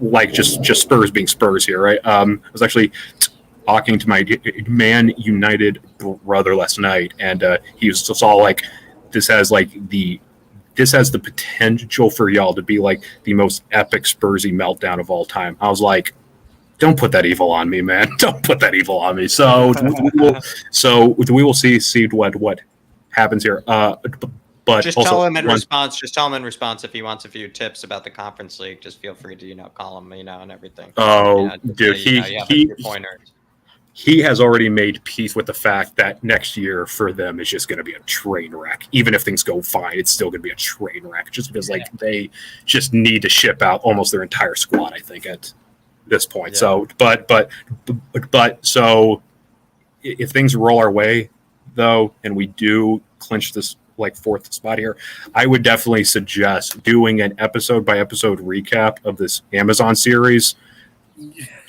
Just get the popcorn out, guys. Like, it's gonna be delightful. I mean, see, like 20-minute, conversations about each episode. Dave and I will sit there. We'll take our notes for each episode. Maybe we'll get a guest appearance for each one. They'll kind of say their bits on each episode.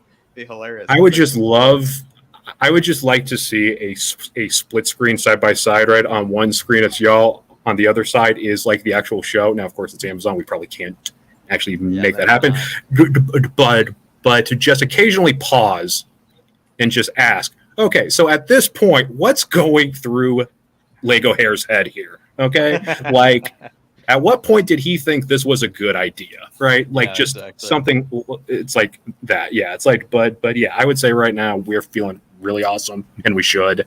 But yeah, man, who the hell knows, right? Yeah. No, 100%. 100%. But look, Ian, absolutely another great call in, my man. Glad to see you. We've missed you over the last couple of weeks, so thank you for coming back on, my man. Dude. To Spurs fans before we let you go, though, brother. Yeah, man. Last couple of weeks of work have been like completely insane. Thankfully, things have panned out the way I was hoping they would. Jack, next time you're down in Cincy, hit me up. Okay, all right. We could definitely have an afternoon out. But yeah, I would say, hey, we are right there at top 4. We got to make this happen, or else it's going to be the most miserable summer transfer window, even compared to last year. I know. Also, one more thing: if y'all actually do want to sell merchandise here, I would just suggest a nice shirt with Philip's face on it, and just have written like, I don't know, the Godfather on there. I think that would sell. I would buy one for sure. Yeah, we'll have to get Philip with a picture with the Cuban in and a nice bowl hat on him. You know, in the hat. Yep. You know, having so many Spurs fans heading up to the stadium with just the Godfather on it. I love it. I would wear that. It's like, and hopefully, if I can make it over for a match next year, I would wear the hell out of that easily. So.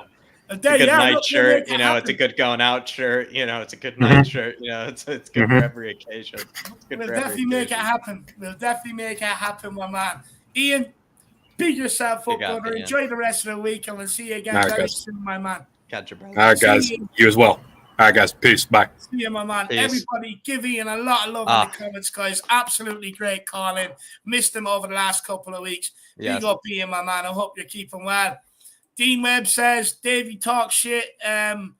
What do you play for? I'll come and watch. And then he says, Dave, but Dyer's most improved player under Conte. Get check the stats without Dyer.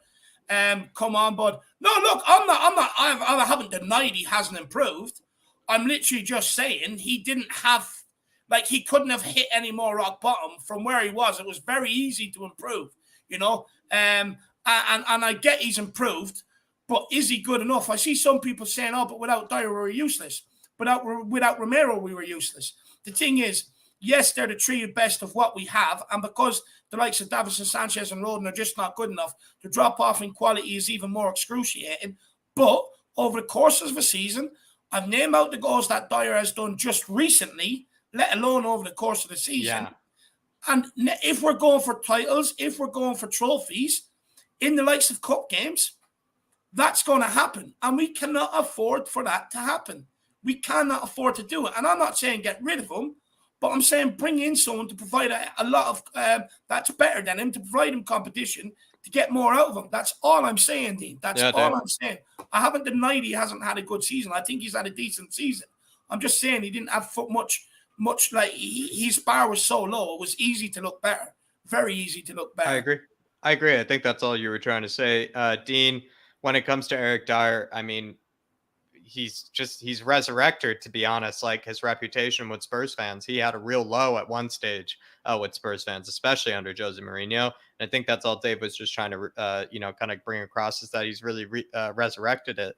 But in the case of Eric Dyer, I don't know. I think when you look at the last 5-6 games, if we were to concede a goal, he has been kind of the one that you would probably think he would be probably at most fault for the ones that we probably would have conceded or have conceded. So Dyer, I think, is plenty good. Is going to do a job for us next season, but certainly one still worth replacing. And I think he later says, realistic signings. I think we're going to be thinking much bigger than Connor Cody next season, my man. I think we'll be having much bigger aspirations than that, my man. Yeah, we have to. Look, if we want to compete with Leicester City, Leicester, or Liverpool, we want to have a good Champions League run, you want to win a cup, you have to constantly keep looking to improve. But big up, Dean. Big up. I don't mind being challenged on what I say. I love it. So big up, Dean. Big up, my man. Really appreciate the support, brother. But look, we'll get on the next guest. Looking forward to it. We got the deep voice Daniel. Looking forward to this. Let's hear what he has to say. Daniel, big up, my man. How are you keeping? I'm over the moon. I'm absolutely over the moon. I'm so happy. It's like I lost my virginity all over again, to be honest. Wait. Was it on Thursday night or on Monday? On Monday night? last night. Like I knew I could do it. Yeah, I knew I could do it. I knew Newcastle could do it. Knew it. I had that feeling. I've always, ever since, even before the North London derby, I had that feeling. Huh? That was the one. It was that game in particular. Or do you think it was the Everton especially one? After that? Well, after the North London derby, I was like, we're broken this fucking lot. Jesus. They're rattled. Yeah. They are completely. And I told you about these fucking scum sides. I remember, Dan. They are shit. They are useless. Holding. I told you about Holding. Off your chest, Daniel. You've been waiting. I've got so much on my chest right now. I got so much on my chest. Oh my god! But I told you about Holding. Son was playing Sean. We should invite Shawn Mendes because there's nothing holding Son back. You know, if you've heard that song, by the way. If you understand that reference. Anyway. But no. I mean, what did you think of? Because I just asked this before. Was it maybe Mikel Arteta that was the more rattled? Was it the players that were more rattled? Were they kind of equally rattled? What was where did it all go wrong last night for them, Daniel? Last night the Newcastle fans, the atmosphere, they couldn't handle it. They couldn't handle the Spurs atmosphere, and they couldn't handle the Newcastle atmosphere because the players are just too inexperienced. They have that Encrapia playing up front. Yeah, it's just crappy. Yeah, it's just so bad. I love it. I love it. I love a plan coming together. Oh my god. I love it. But anyway, we haven't. I don't think you have talked about like the two games, the Arsenal or the Burnley game. So maybe we should talk about that a little bit. Yeah, walk away. I mean, what's your thoughts? Okay, the North London derby. Yeah, like I said, easy. All over them, and and of course the scum fans are just so deluded. No, it's not a second yellow. Oh, it's not. Oh no, of course it is. It's elbowed him in the fucking face. Yeah, I mean, especially, Daniel, we saw, Saka drag himself down for a penalty against the likes of Chelsea. We saw him get that one for Man United, and they were somehow calling for referee conspiracy theories and all these sort of things. Just shows maybe how short, the memory is of, a gooner. It's actually the memory of a goldfish by the looks of it. Yeah, exactly. Oh, don't have a clue. And also, I got a big up because I've been their toughest critics. Sessegnon and Emerson. They have been immense the last 3 games. Absolutely immense. And against I saw people, Daniel, there were people even on Twitter that were upset that the Emerson compilation hasn't been released yet on Twitter. After the Burnley game, they were upset that he hasn't released it yet. I mean, what have you made of Emerson, somehow putting in these performances at the end of the season? I'm just so it's surprised. Ridiculous. Yeah, I'm just so surprised. Can't believe it. I cannot believe it. After that, he's becoming some people's favorite player now. All of a sudden, yeah, I understand. I'm so happy for him as well because he seems like such a lovely guy. He does. He seems like such. Would you keep him next season, Daniel? Right now, yeah. To be honest, I would. Yeah, I would keep Sessegnon, both of them now, and get, of course, and maybe sell. Sorry for Reggie because lovely guy as well, but maybe it's time to just sell him, get some money. Get a left wing back in and get a right wing back in, and Doherty as well, which I feel sorry for because he's been really good when he played.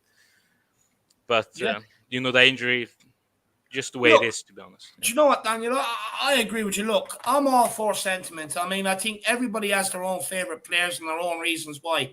Brilliant. But when it comes to Tottenham Hotspur being able to move on under Conte, we have to let some of us fans are going to be hurt with some of the sentiment we have towards the players. Some of them will be shipped on. And I think, look, we can always thank them for a service, but we do have to understand that we do have to improve on these players. We have to improve if we want to get trophies, which everybody talks about, which everybody calls out Daniel Levy for and stuff like that. We have to improve on these players going forward. We can't keep holding on to sentiment. We can't keep holding on to individual moments. Yeah, and also we don't have to break the bank to sign quality players, in my opinion. Yeah, I agree. Yeah. Like, I'm the biggest Joachim Melle fan. You don't have to spend more than 30 million on him, in my opinion. Yeah, because he doesn't you even can play think smarter regularly with your money. Think smarter with your money. You don't need to just, you don't need to flex it, right, Danielle, and just, break 60 million to please the fans. If you know that guy is going to be, a top quality fullback or wingback, whatever for you, then however much he costs is how much he costs. And especially if Conte wants him, then it's a no-brainer. Completely agree, Daniel. Yeah. 100%. Well, and Daniel, look, do you think Daniel Levy will maybe change the habit of a lifetime? And maybe look, he knew how unhappy Spurs fans were after that United defeat. In fairness, he got rid of Steve Hitchen, who was squandering money, over 300 million's worth. He's brought in Conte. We've got, brought in Paratici. We've got Conte at the helm.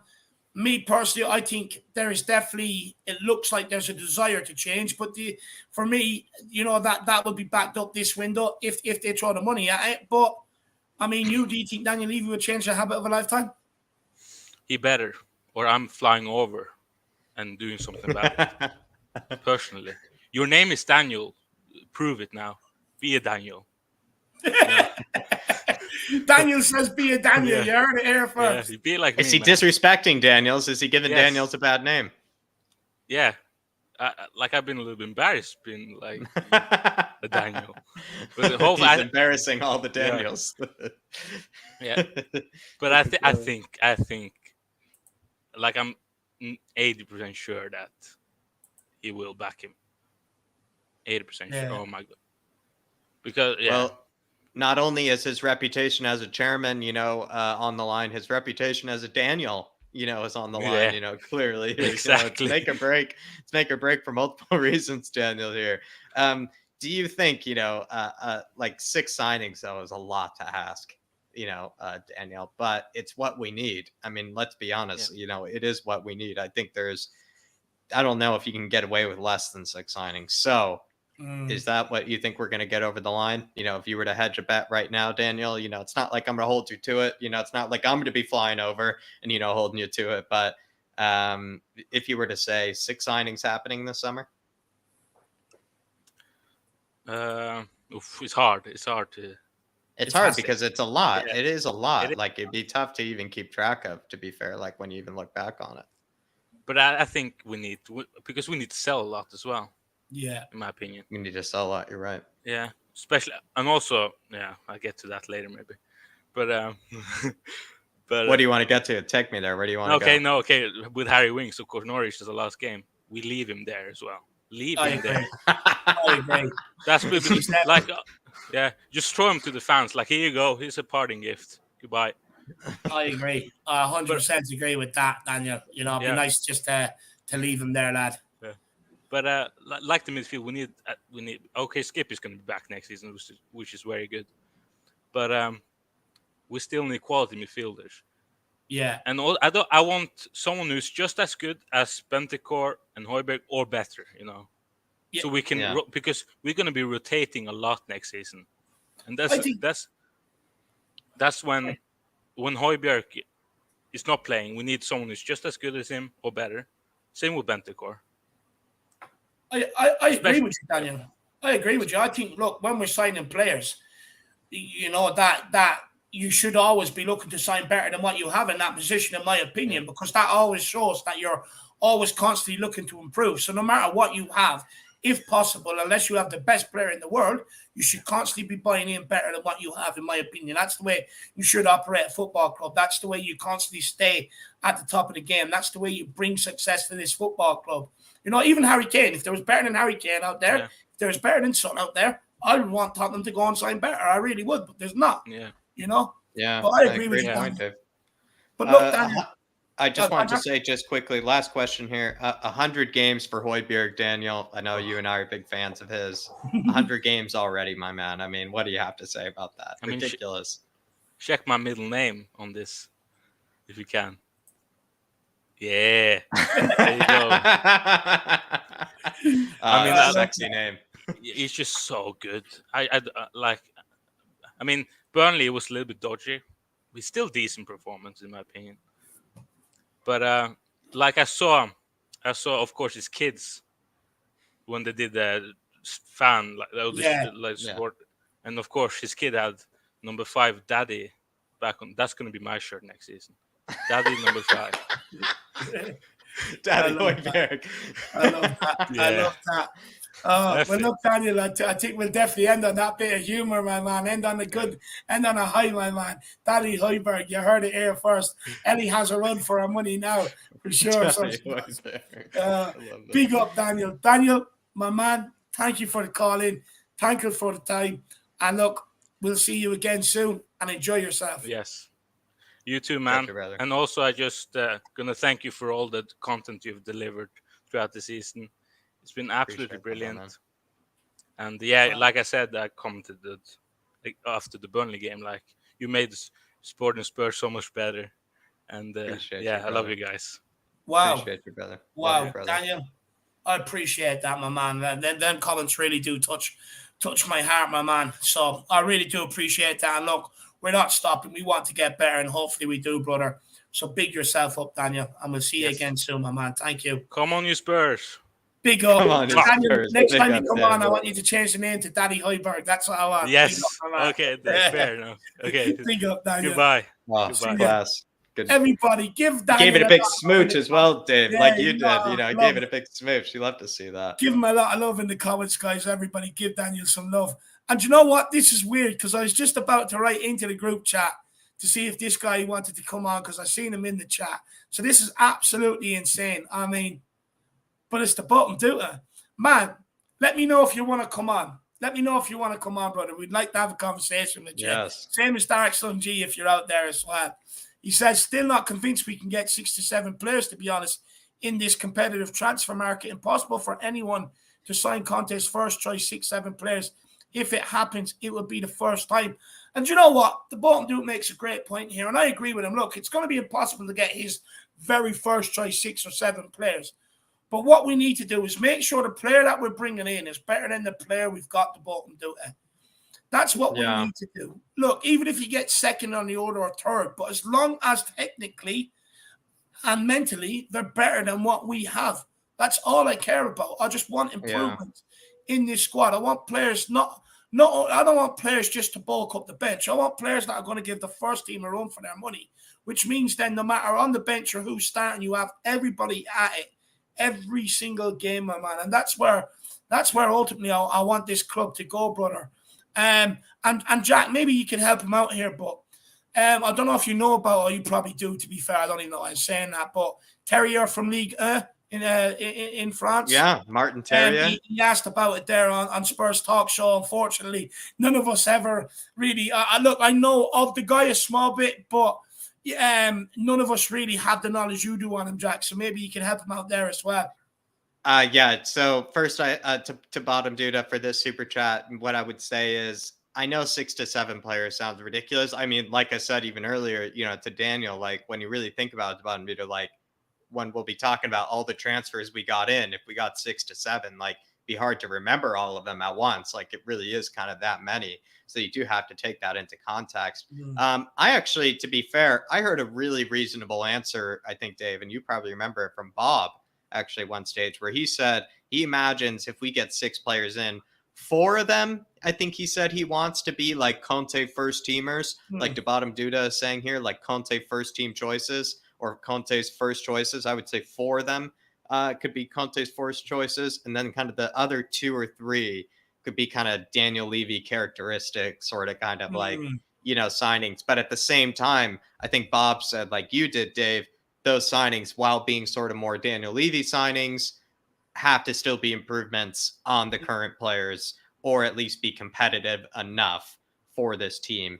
And I think that's, plenty serviceable. And I think that's realistic expectations. It's not expecting too much, not expecting too little. I kind of like that sort of approach. So I'm going to piggyback off of that. And then when it comes to Martin Terrier, to Bottom Duda, in that case, I mean, I did a really, really interesting video that I'll probably just keep referencing 1,000 times. Everybody check it out. It's basically a video where I titled it Unknown Players That Are Having a Great Season. A ton of Rennes players featured, and Martin Terrier was one of those players that featured in it. The guy is tearing it up. Honestly, Dave, all of those Rennes players, like they all have like 16 goals. It's like 4 of them or something have like 13 goals plus, like in Ligue 1. They're one of the highest scoring teams, I think, in Ligue 1. They're just tearing it apart. And I'll be fair, like the Bottom Duda probably knows what I mean by this. As much as we were probably really disappointed by our outing against Rennes, they were a solid team. Like, I think now that we look at like their season, they were a better team than normal. Jeremy Doku was like nowhere even close to being like their best player this season. There's a bunch of others.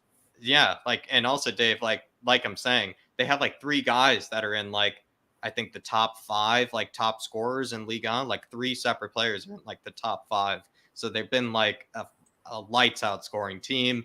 They've been really, really good to watch. Martin Terrier is kind of like a creative midfielder / kind of left wing by the looks of it. Maybe is a feature for us, but I'll say to Bottom Duda, he's a huge feature in my unknown players having great seasons. So if you want to check that out, he's a huge feature, my man. Yeah, look, to Bottom Duda, you got the seal of approval from Jack. Look, for me, I want to stay away from the French league at all costs.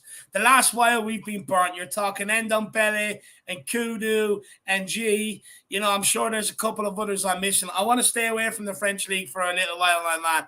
I really do. But look, you got 2 for the price of 1 there.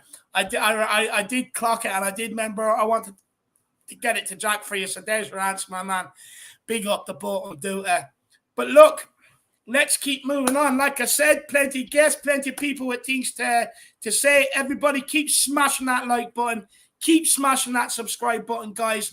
Keep grabbing them channel memberships and keep getting them super chats in. It really, really does help everything we do here. But, I mean, Jack, can you smell that? It smells a bit, kind of like, I don't know, Dave, an aroma, kind of South American coffee-ish. You could say caffeine, is kind of in the air. Yeah, definitely. There is definitely a smell of coffee, and I'm just not sure. Something's brewing. I'm not sure where it's coming from, but can you smell what the cow is brewing? Ben, how are you keeping my mother? Or my brother? Not my mother. Sorry, my brother. and how was your holidays? How was your time away? It was very good. There was a hiccup in the middle of it where I had to end up in London somewhere to watch some people getting battered like a fish.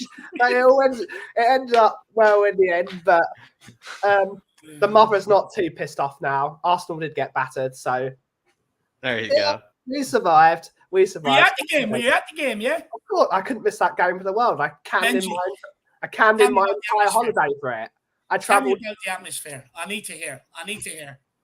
It was like being in the 70s. Walking up to that stadium, you walked through a sea of people, flares. There was the Arsenal lot getting escorted like the crims they are through the street.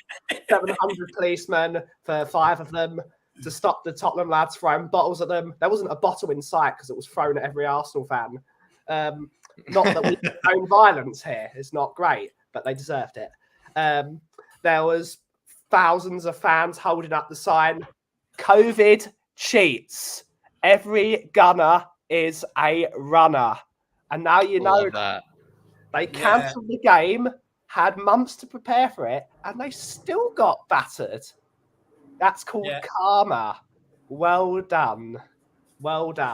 So, it was like someone told me today that it was so loud at the stadium. If they had a concert at that decibel, the concert would have been cancelled. That's how loud it was. Wow. I've had a very heavy cold the last week and a half, and I was still screaming my head off. I could barely hear anything, but still, it probably helped because it was so deafening. But if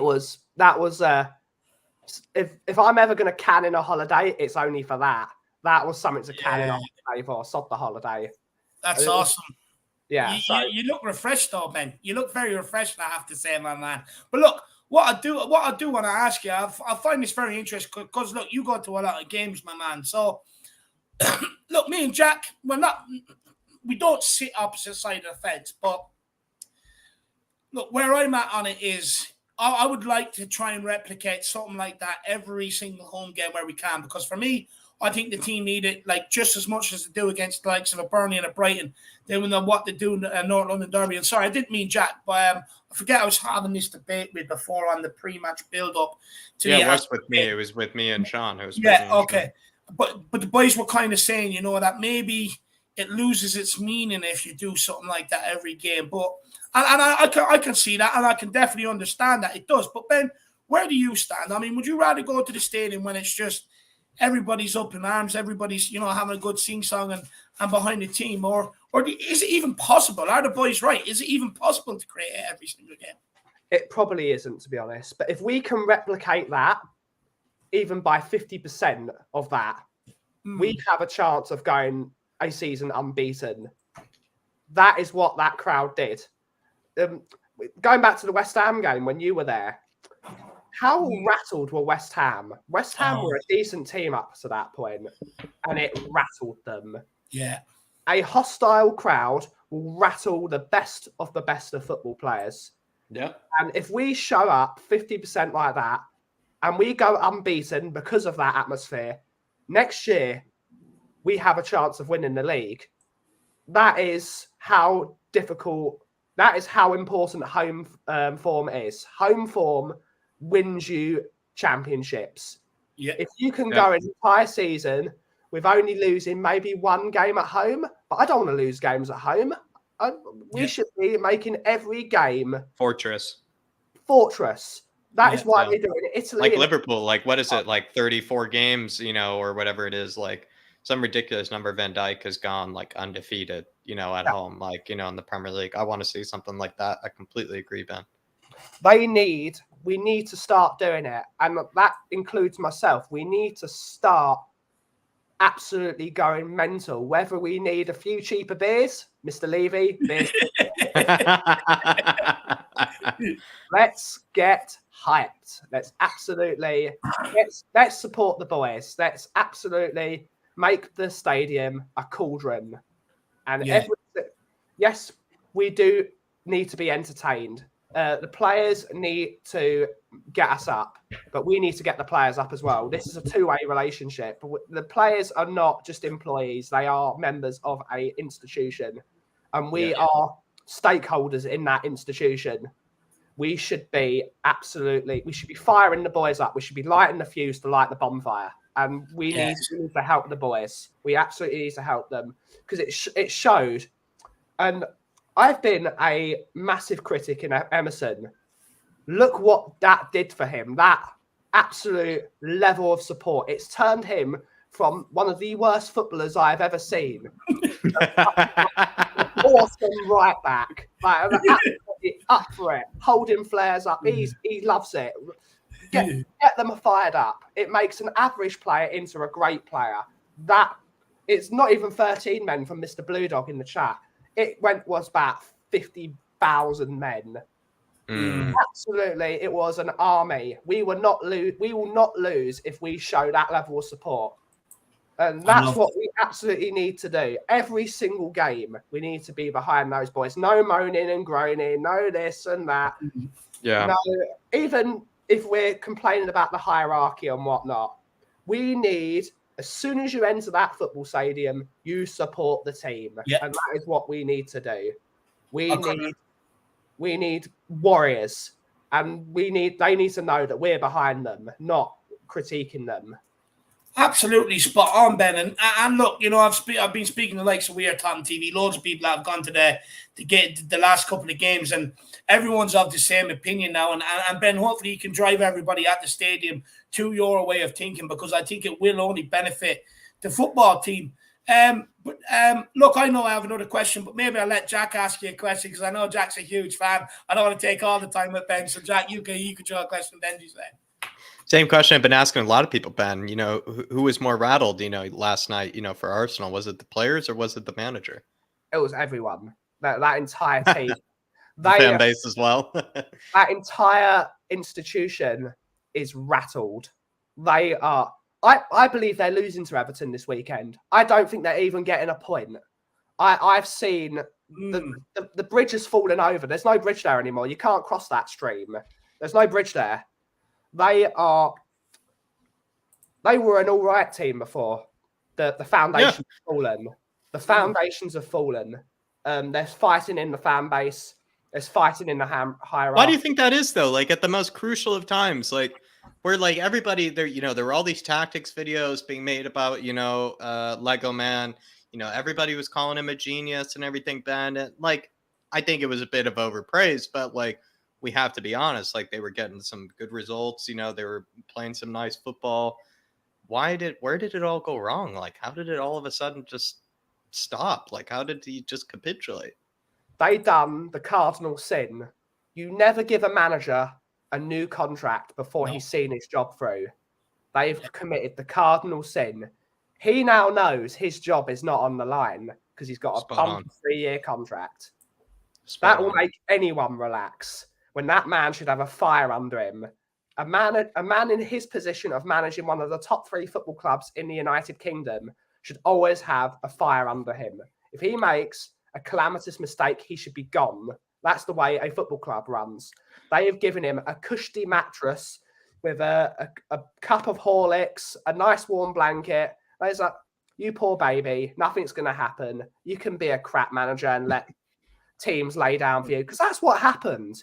Chelsea laid down for them. The most corrupt game, one of the most corrupt games I've ever seen. It was corrupt how Chelsea laid down for them. It didn't even try. West Ham laid down for them because they put all their eggs in one basket, which was Europe. Calamitous. Man United, Leeds. They all laid down for them. They laid down for them. They shouldn't even be in this position. Teams that played them laid I agree, actually. I agree because Ben, after that 3-game, after that 3-game defeat before, that run that they had, I was thinking like this team has blown it. There is no way they're making top 4. And the likes of Chelsea gave them, like you said, almost in a conspiracy sort of sense, which I kind of agree with you, that unneeded like hope, that unneeded confidence. Because I already saw that the wheels were coming off after that 3-game, kind of losing streak for them. But the moment Chelsea gave them that, I was like, why did they do that? Like, why? That was so unnecessary, because you could tell that it wasn't, they didn't win off of good football. And do you agree with what people then have been saying? Here's actually a question. Sorry. But here's actually the question. Do you think people have been kind of, what they've been saying like recently, like they finally played a team that gave them a game. Look what happened. Do you kind of agree with that sentiment? Chelsea laid down because they know they are terrified of an Antonio Conte Tottenham in Europe. They are rattled. If they have let Tottenham with Antonio Conte spend 200 million, which is very possible, especially if we sell a load of players, they're going to be rattled. Their position in the top 3 is worrying. And I've been saying this to most people, whether it's to my friend Mr. Graham or to people. If Tottenham back Antonio Conte, not with the players that we think he needs, the players he wants and the players he needs, Tottenham can go for the league next year. He's done it at Inter. He's done it at Chelsea. He's done it everywhere he goes. He is one of the best managers at winning league titles you have ever seen. If he is backed, he will be in the race for a league title because that is what he does. Better than anyone. Better than Guardiola. Better than Klopp. He wins league titles in his sleep.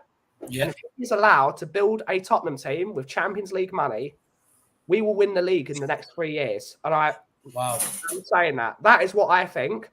I might be wrong, but I'm wrong quite a lot of the time. So I'm not hedging my bets. But this is track record. I think if anybody wins us the league, it's him, Ben. So I don't think it's that crazy of a prediction because he's more of a league specialist than the rest of the managers out there. I completely agree. He has a track record of winning the league within 2 years. He took over Chelsea when they were 10th. Diabolical. Next year, won the league. He took over an Inter team in dire straits.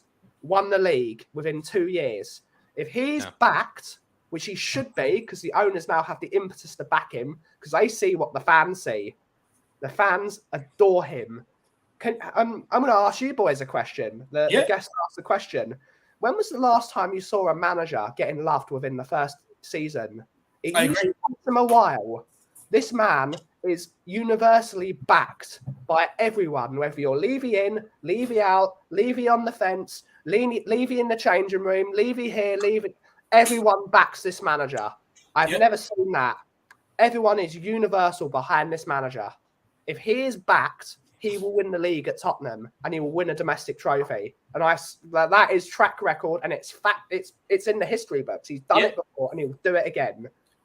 I completely agree with you. For me, I think what we have going on here is a bit like what Diego Simeone has at Atletico Madrid, where you see him revving the fans up, getting the fans on his side. At the end of the day, Antonio Conte is not stupid, Ben. Look, for me, I think he's a dying breed.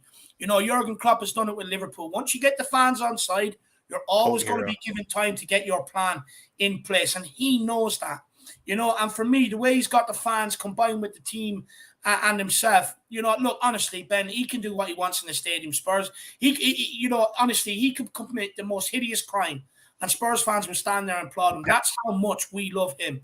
But it's about time we had someone at this club. I wanted someone to come in that, you know, will unite the fans, that will, you know, you bring the fans and the team closer together. A manager that has a presence about him, an aura, someone that knows how to manipulate the press to Tottenham's advantage, like he did using Mikel Arteta in the build-up to the North London Derby.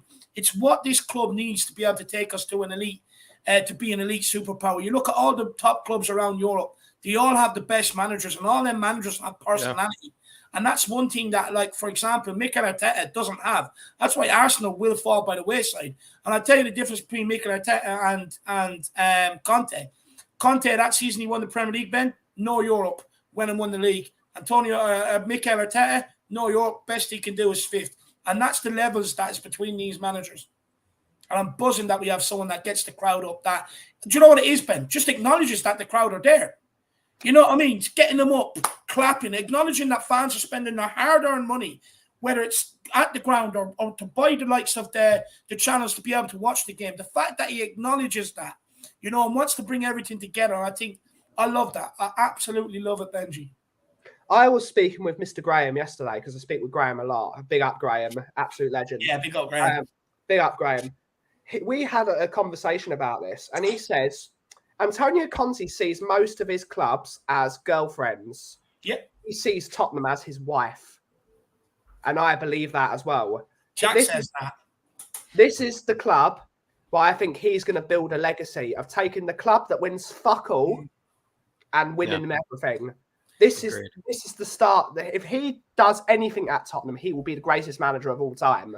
And agreed. Because to take a team that's such a poison chalice and then taking them to the promised land will be unbelievable. And I think he's going to do it. Agreed. And I think the ownership will back him because otherwise it's their heads on a spike. Do you know what? I could not agree more, my man. I could not agree more. Spurs Talk Show said that's his line as well. Look, Graham, Jack, everybody Sean, wants Conte. They all say the same thing. You know, Conte wants to settle down at Tottenham. They all say the same thing. But look, Ben, absolutely brilliant calling, but we're not letting you go anywhere until you tell people where they can find you, brother.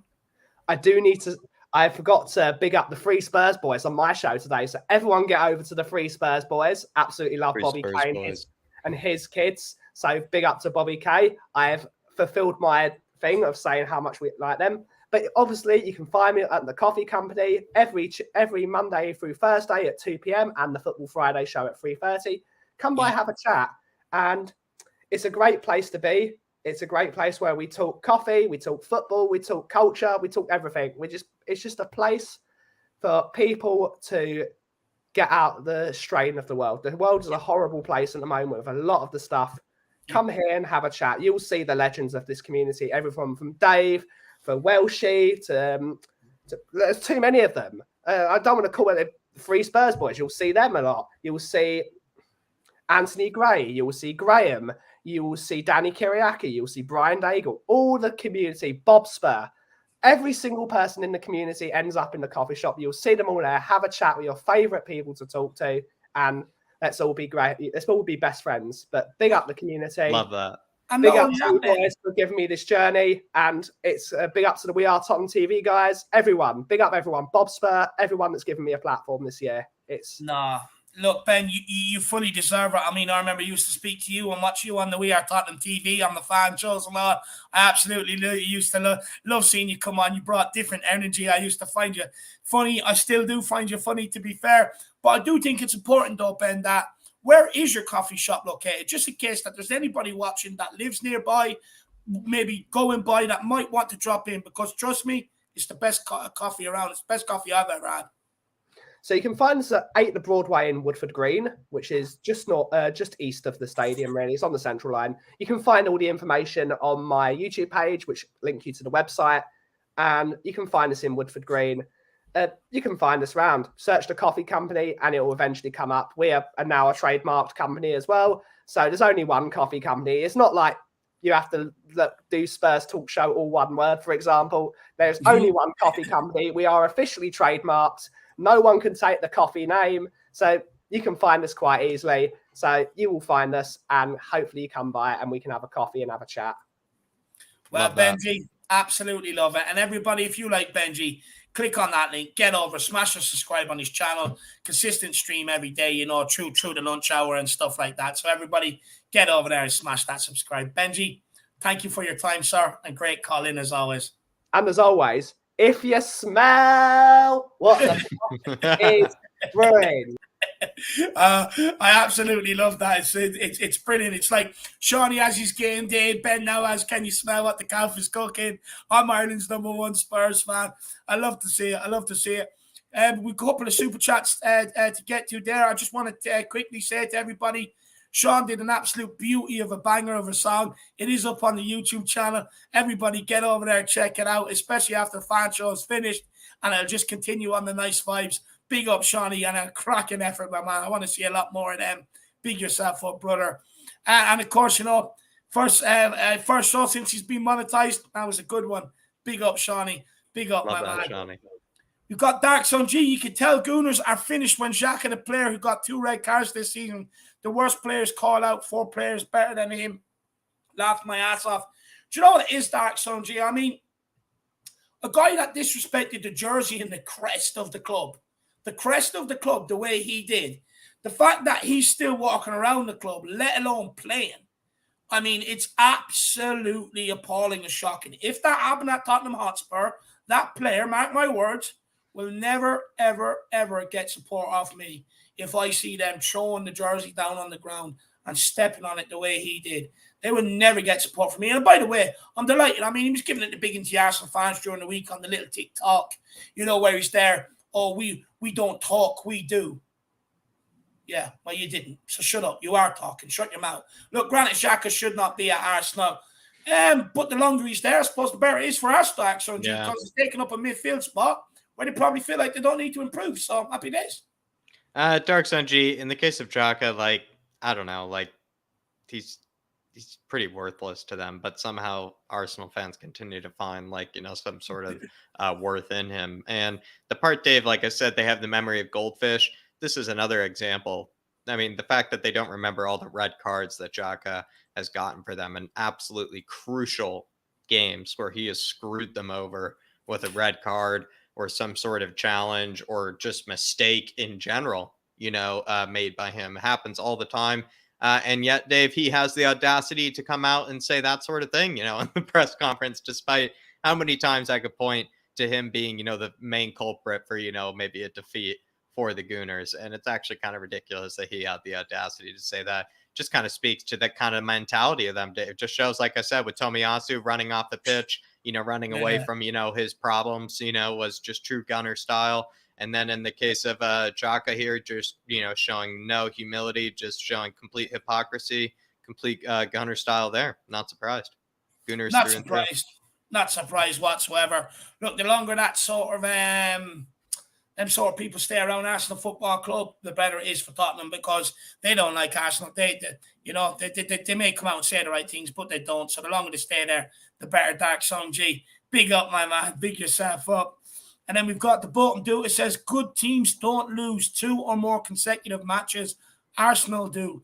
They lose one and then lose another. Arsenal cannot be the 4th team from the Premier League. I mean, 13 losses as well this season. Most of them away as well, which is why I really did think Newcastle would be able to get a result, because I knew Arsenal's away form was poor, my man.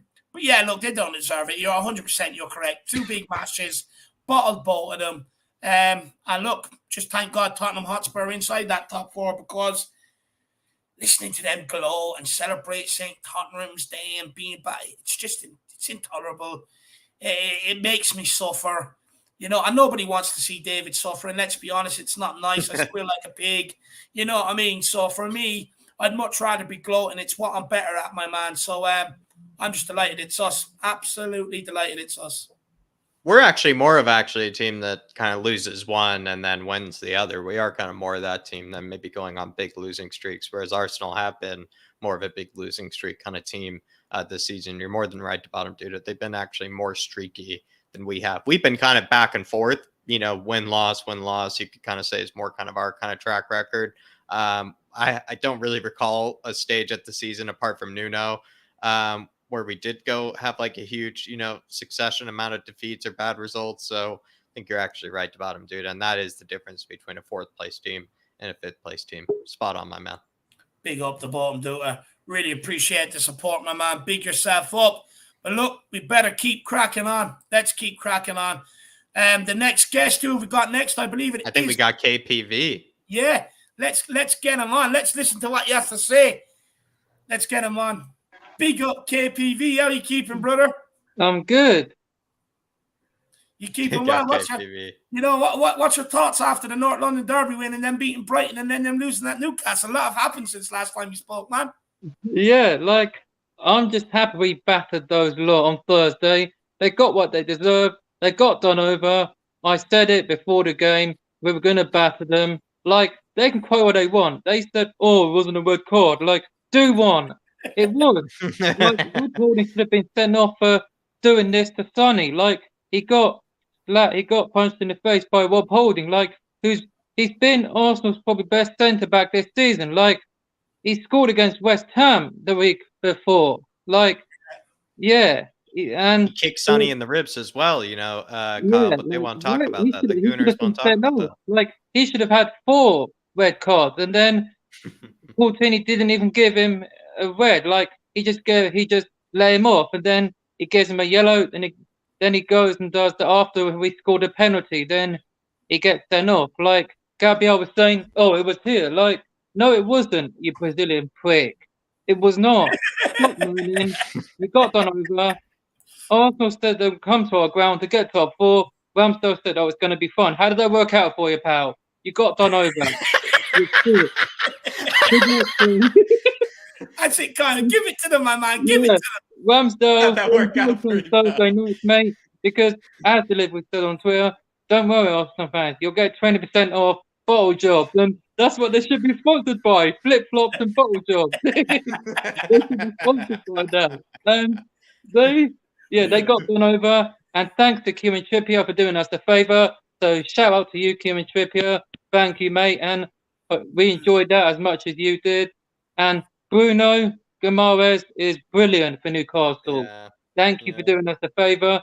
But that's the only time you're doing us one, mate. Because, like, they want a challenge for Europe next season. Like, they done it before when they had Kenny Dalglish and Kevin Keegan. Like, but unfortunately, it's not going to happen for them. They're not getting into Europe because one of the fans said, I don't want us to get top 4 and get into Europe next season. Well, fair enough, but you're not anyway.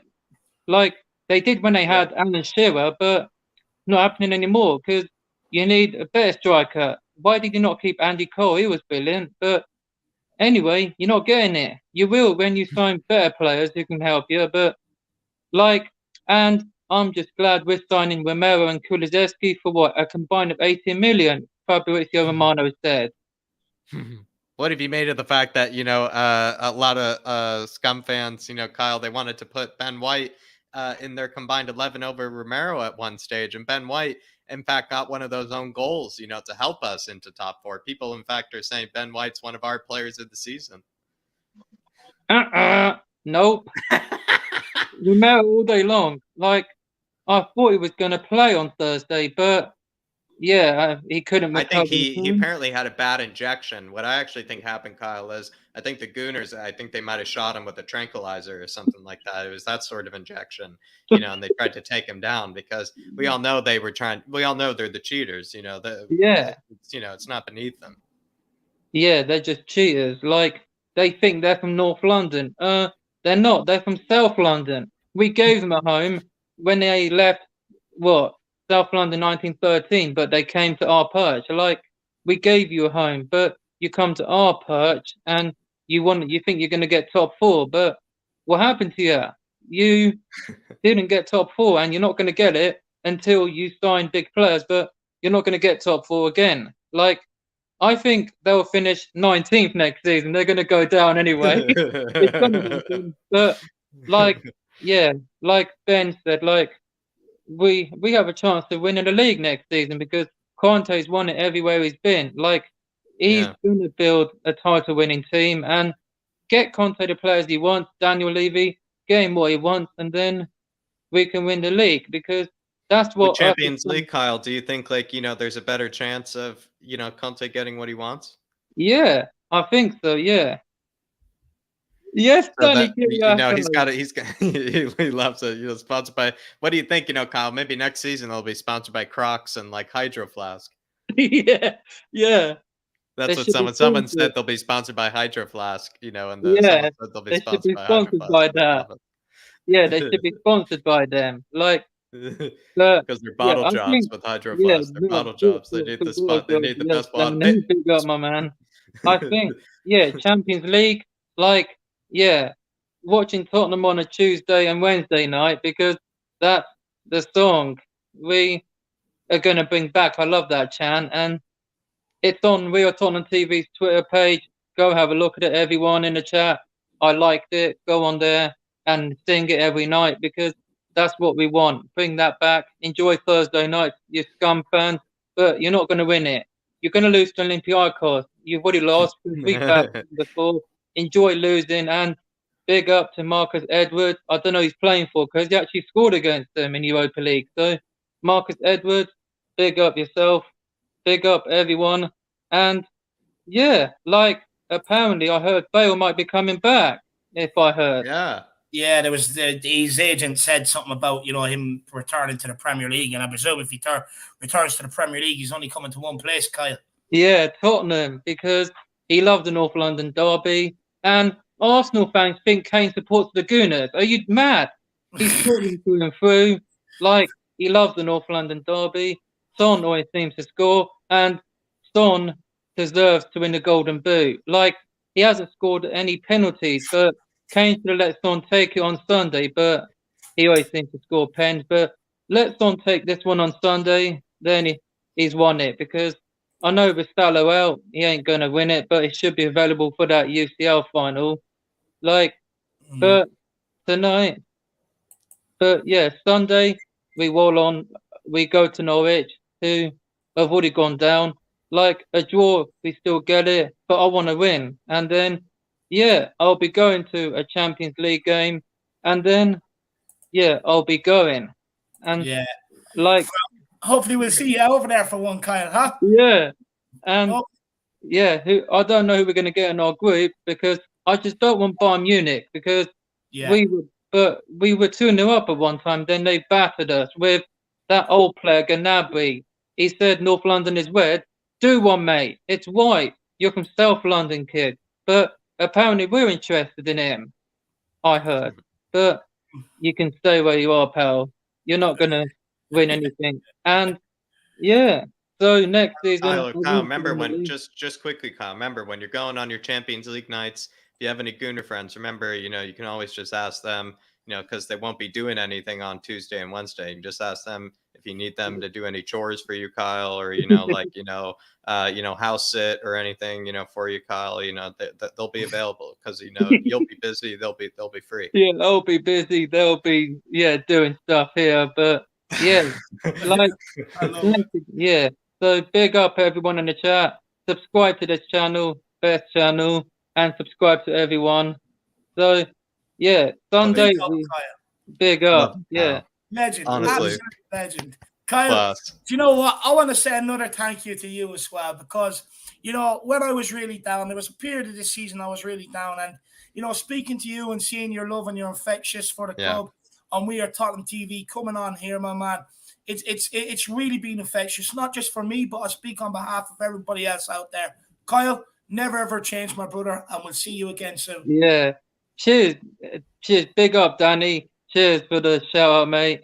And everyone, I'll see you on Sunday when we beat Norwich and Arsenal draw with Everton. Dele Alli, I know he's not started, but Dele Alli scored against Arsenal before, and that was with us. So make sure you come on, Dele. Make sure you score, and then we'll be happy. And yeah, I'm Love it, Kyle. Yeah, love it, man. I'll see you Sunday. See you Sunday. I want to see you Sunday for the pre-match pump-up. People say I'm the pre-match pump-up specialist, but that's a lie. You're the pre-match pump-up specialist. See you Sunday, brother. Yeah, see you Sunday. Let's go. Come on, you Spurs. Come on, you Spurs. Big up, Kyle. Everybody. Dave, that speech in the beginning. That speech in the beginning was class. He absolutely cracks me up. And do you know what is? Always smiling. No matter what, always smiling. And there's a lot to be said for that. Everybody, give the guy a lot of love in the comments. If he was on a rampage in the beginning, Dave. He was surging through the midfield. You know, he was rampaging in the beginning. It was beautiful. He was. Absolutely love to see it. But look, guys, I mean, the guests just keep getting better. Well, before we get on the next guest, my bad Faz Radfar says, Golden Ear, William Levy should cherish Paratici and Conte. I could not agree more, to be honest with you. Look, I know people have their doubts over Paratici, but for me, I'd much rather have this guy manipulating a Daniel Levy budget than Steve Hitchen. Steve Hitchen proved over the course of 3-4 years he couldn't do it. Paratici's last 3 signings, Romero, Kulusevski, and Bentancur, alone have got us to Champions League football. So we should appreciate the Don. And yes, you heard me correctly, the Don. Me and Jack were early out the traps for that one. And also Conte, again, another person, for me, a dying breed. We have something special brewing here, a bit like, in my opinion, what Atletico have with Simeone. You know, and I do feel something like that, Jack. Yeah, and I think it's the combination of the director of football with Conte, like maybe even said before with, was it Daniel, Dave? You know, maybe I'm misquoting Daniel. Who said that, you know, Conte's looking for a wife? I forgot. It was Ben Kaufman. Ben Kaufman said, you know, he's looking for a wife. You could say that Paratici is a huge component of that, you know, sort of element of, you know, what makes Tottenham more attractive is that Paratici is probably someone he might trust more, someone he might be finding it easier to work with than maybe some other director of football, especially one that's more of a puppet, you know, for Daniel Levy, like maybe in, you know, years past, we might say as well. So Faz, completely agree, my man. Paratici should be probably given plenty more respect, and I think he will be after this next coming transfer window, and probably even after we get top 4 in general, if they get the result Sunday. And then Conte, I mean, we all should be cherishing him. I think he's practically a cult hero at this stage. Big up, Faz. Yeah. Big up, Faz Radfar, my man. Really appreciate it. Guys, we've got 3 guests to go, potentially 4. William Kelly, I know you got in the back end earlier. If you do want to come on, we will get you on, my man. Just let me know. But look, guys, I want everybody to give this next guest an awful lot of love as well. You know, I've been a big backer of this channel, a big believer in myself and Jack from very early on since he found this channel. Arguably, Højbjerg's biggest fan. I make a joke with her. No picture of Højbjerg is safe around her. But guys, please give her a lot of love when she gets on. And it is the one and only, the queen of the community, Ellie Højbjerg. I love it. Ellie, keep it, my love. Oh, brilliant. After that 3-0 drubbing of Arsenal, how can you not be happy? Come on, lads. You were there, Ellie. You were there, weren't you? I was there. Look, I took my flip-flops with me. Flip-flop FC. I was wearing them.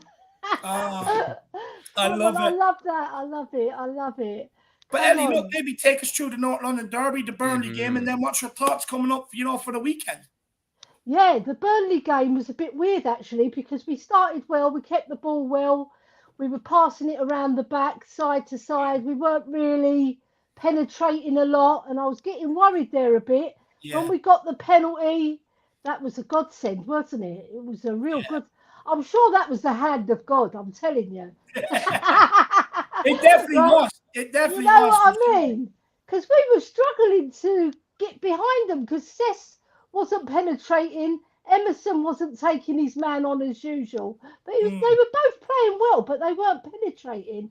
And the one time that Cess did get away, he got it to Son, but it was behind Son. So I was panicking a bit. And every time they went near our goal, I was getting worried. I think if they score and they get a late one again. Ellie, what happened when they hit It was the all post? good. How nervous were you when they hit the post? I'm telling you, my heart went in my mouth. You know, because like came out of nowhere. Yeah, it came out of nowhere, and then McNeil was spraying passes left, right, and centre. I like that player, you know, but he's not going to replace my man. I think we should buy him, you know. He's not going to replace Højbjerg. He's a different type of player. Yeah. He's more of a creative midfielder, whereas you need someone like a Viking in there. Every team's got one. I've said this so many times to back my man. Every team needs a Højbjerg, the one who gives his all every single game. He hardly ever gives the ball away, and when he does, he wins it back anyway. So it's no problem. It's the leadership as well, Jack. Remember we would what was the North London Derby goal? He was speaking. Was it North London Derby? He ended up pulling Kulu. Yeah, Ellie. Every time we grab the first goal, Ellie, the whole season. He celebrates with the players, but then, the moment that, they're kind of, done celebrating, he's immediately, talking to somebody, telling them, what they maybe need to do, or, maybe they could do differently, or maybe what they're doing well, maybe is even what he's talking about, like what they need to do more of. He's just, I can't wait till he gets that armband. I'm pretty sure he's going to get it in the next few years. know. And do you know what I found really weird? I saw one fan in the chat. I can't even remember what chat room it was in, but it was on one of the other streams, but not your one. But he was saying that all Højbjerg does is point, right? But he's pointing for a reason, so that the man realizes there's danger, and he's pointing to him. You take him, right? And I've got this guy, right? That's what a leader should do. A good example of that, Ellie. A good example of that, Ellie. I've seen actually Thomas Muller do that. I mean, the guy's like a human traffic conductor, sometimes he's just going every which way, sometimes pointing at, players. And I don't think people criticize him for it. I've never heard people criticize him for it, but they'll criticize Højbjerg for it. But Ellie, he's reached 100 games already as well. I mean, thoughts on that? 100. Thoughts on that? 100 games already. Yeah, and here's to the next 100, boys. Come on. I hope, right, that his next 100th game, we've won at least one trophy for him. Yeah. Because that player deserves a trophy. He does. Out of all the players in the Premier League, he deserves one. Could not agree more. Yeah. And look, Ellie, I mean, Arsenal fucked up again. Sorry, excuse my French. Arsenal screwed up again yesterday against... Anyway, you heard me at the stadium when I was there against West Ham. So, it's probably... You're probably used to it by now. But, Ellie, I mean, look, we screwed up against... Arsenal screwed up against Newcastle. I mean, how are you feeling today? No, we're in top 4. Considering you're like the rest of us. You like to believe. Yeah, I'm positive. Right, and I don't want to be bringing these glasses to go undercover like I normally do when we've lost. Right, I'm positive, but we have to go to Norwich and go for the win. I don't want us to go for the draw, you know. But how can you play for a draw anyway? We're not like that, Spurs. But we've got to go for the win because I don't trust Everton to get a result at Arsenal. I know I've seen a lot of fans saying that Everton are going to go there, but their form is atrocious. Can't trust Frank. No, we can't. We've got to trust in ourselves and our own ability to get ourselves over the line. And it doesn't matter what Arsenal do then, because we've got ourselves over the line. And I want us to go to Delia Smith country and do some cooking. She'll be there at half time again. You know what I mean? Be there again at half time. Where are you? Drunk again. I'm going to be saying to her, let's be having you. Yeah. But honestly, the way fans going up there should be expecting phenomenal food. So they should be. Yeah. They really should. A la But look, carte, Ellie, you know what I mean? exactly, a la carte. That's what we're talking about, Ellie. Yeah. You know, you got to eat well. You got to eat well. But look, We're Spurs. do you think We Sonny? Do deserve you think it. Sonny will get that golden boot, Ellie? I mean, look, it's I really want it my for him. God. You know, I think if he My doesn't get it this heart- season, I don't think he'll get it again. So I really want it for him. Do you think he can do it? Yes, my heart goes for Sonny, man. He's been our best player this season. He deserved the player of the season by far. Shortly behind him, Romero, right? But even he gets in front of Højbjerg, and that's hard for me to say, right? That is very, very hard for me to say. But Sonny, he deserves it, because when I saw him at that Champions League final, crying his eyes out, and then I saw some fans saying, "Why is he crying?" Yeah, and I saw some fans saying, "Why is he crying?" It's because he bloody cares. That's why he loves our club. That's why he's crying tears of sadness, because he wants us to win. He doesn't want to lose. You see some players, they don't even care. They walk off the pitch like it doesn't matter to them.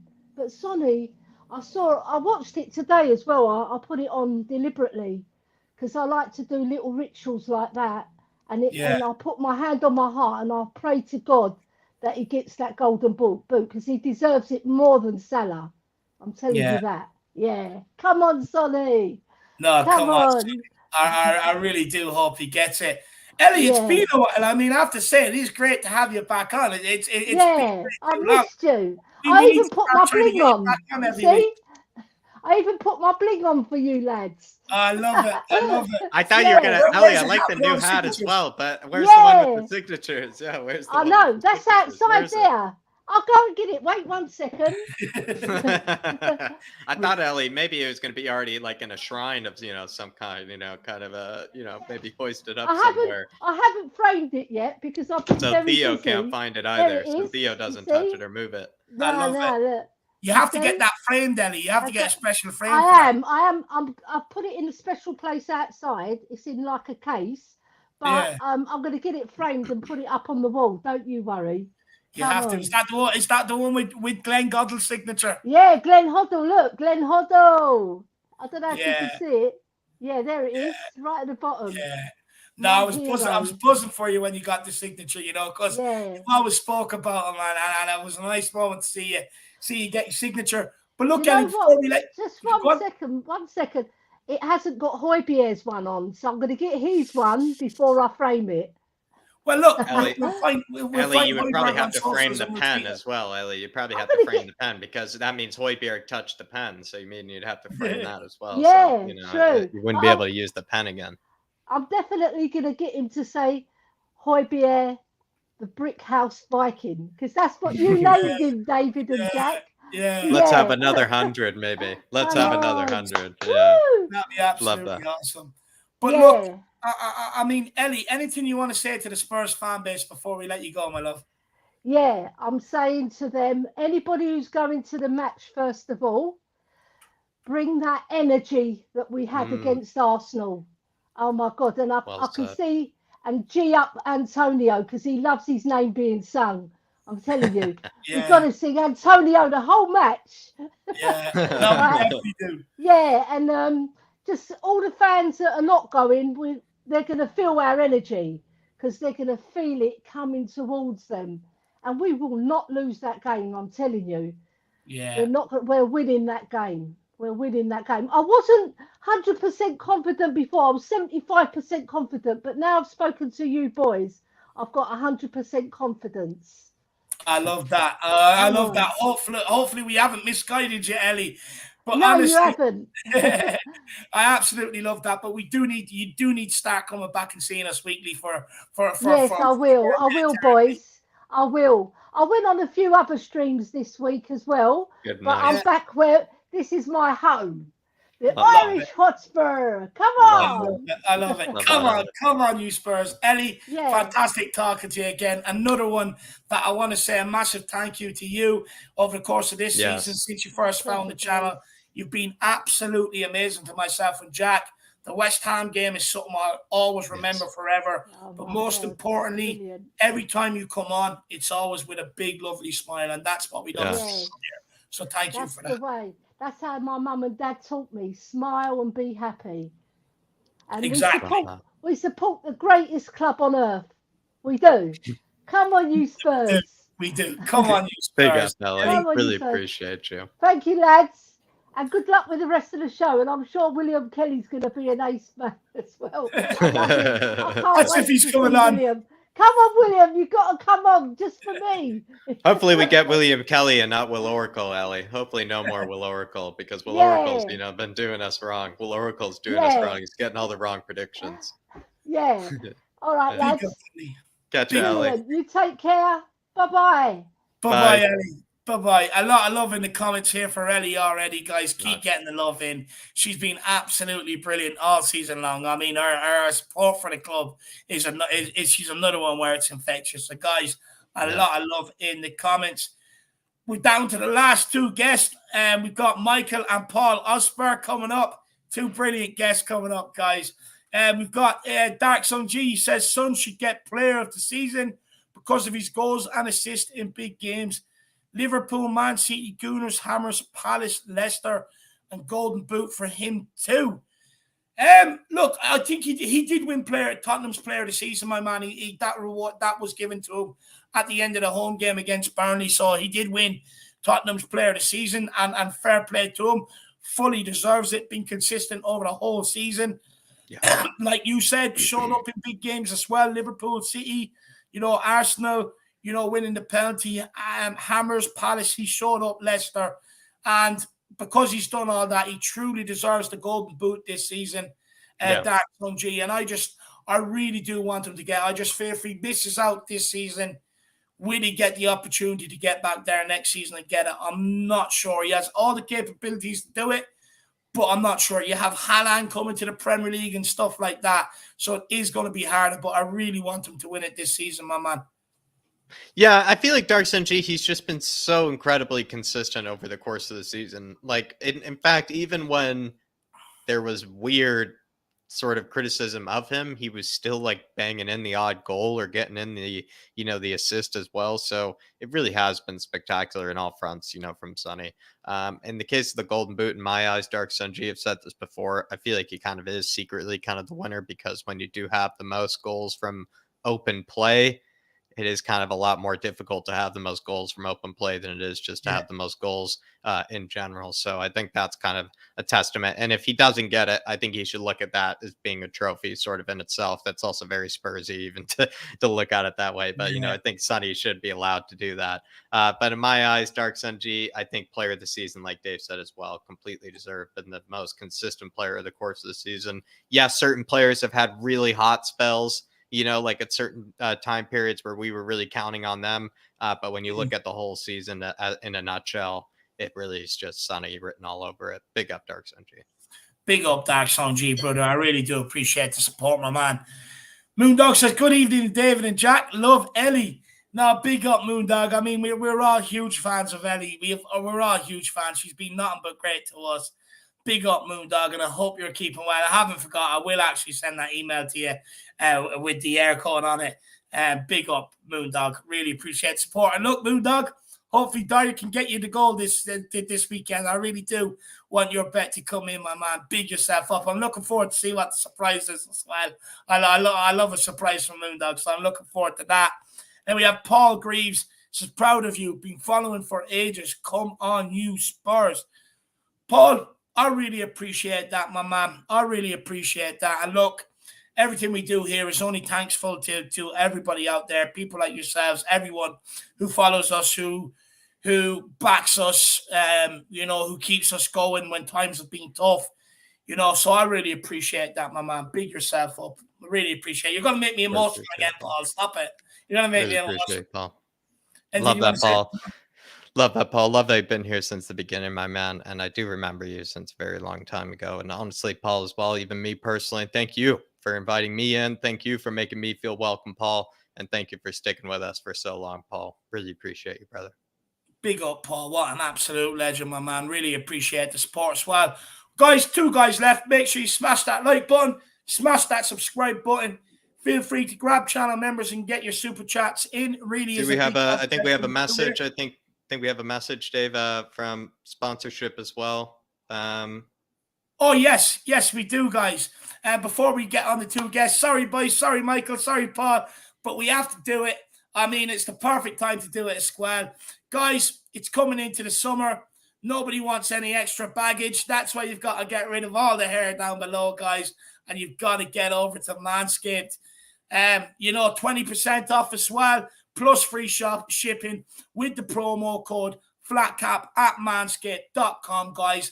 So many of you have already brought the products. So, guys, if you want refills or if there's anyone new to the scene that likes a bit of male grooming, guys, please get over to Manscaped and get your products. Everybody, we put a lot of hard work into this one. It's the last time I think we'll show this, very, very funny video this is the last for one the Manscaped. Promise there's going to be a newer and funnier one coming out. It gets even better from here because it seems like everybody liked this one, but a newer one and better one is coming out. But this is the last one, so everybody, you can kiss it goodbye. And this is also, everybody, the perfect time maybe as well. Maybe during this little kind of break during the fan show, head on over to manscaped.com, use that code FLATCAP and get 20% off. Maybe to add to maybe the add to the goodies, Dave. Add to the baggage. But everybody, here's a little message from Manscaped from us. Fellas, sit down and listen up. We were all over the place out there, and there is hair everywhere. This is the biggest battle of your lives. We are in hell right now, gentlemen. Now we can stay here and hide from our hair below, or we can get Manscaped's Performance Package 4.0 and do something about it. Fight back 1 inch at a time. Now I can't do it for you, but I look around. And I see your faces, and I see the shame, I see the guilt, I see the embarrassment.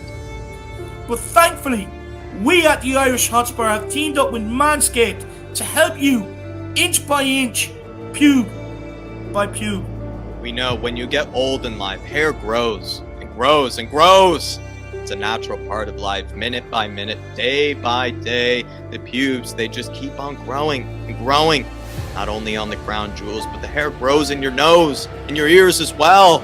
We also know, though, that life is busy every minute, and every second counts. And it can be easy to neglect yourself, gentlemen.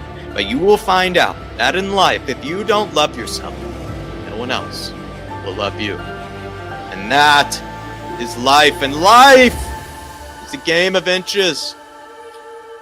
Manscaped is crucial. And the margin for error is so small for the inches we need. When you add up all them inches, that's the difference between giving someone a good time and giving someone a time they will never, ever forget. So on this team, we fight for that inch. And we use the weed whacker for that inch. And we use the plow 2.0 for that inch. And we use the lawnmower 4.0 for that inch. We know, once we add up all them inches, that Manscaped is the difference between winning and losing. Between going home alone or going home with someone. On any given night, it's the guy willing to die for a hairless body who wins that inch. And then I know, if I'm going to have the best chance at life, it's because I am grooming for that extra inch. Because that's what living is, gentlemen.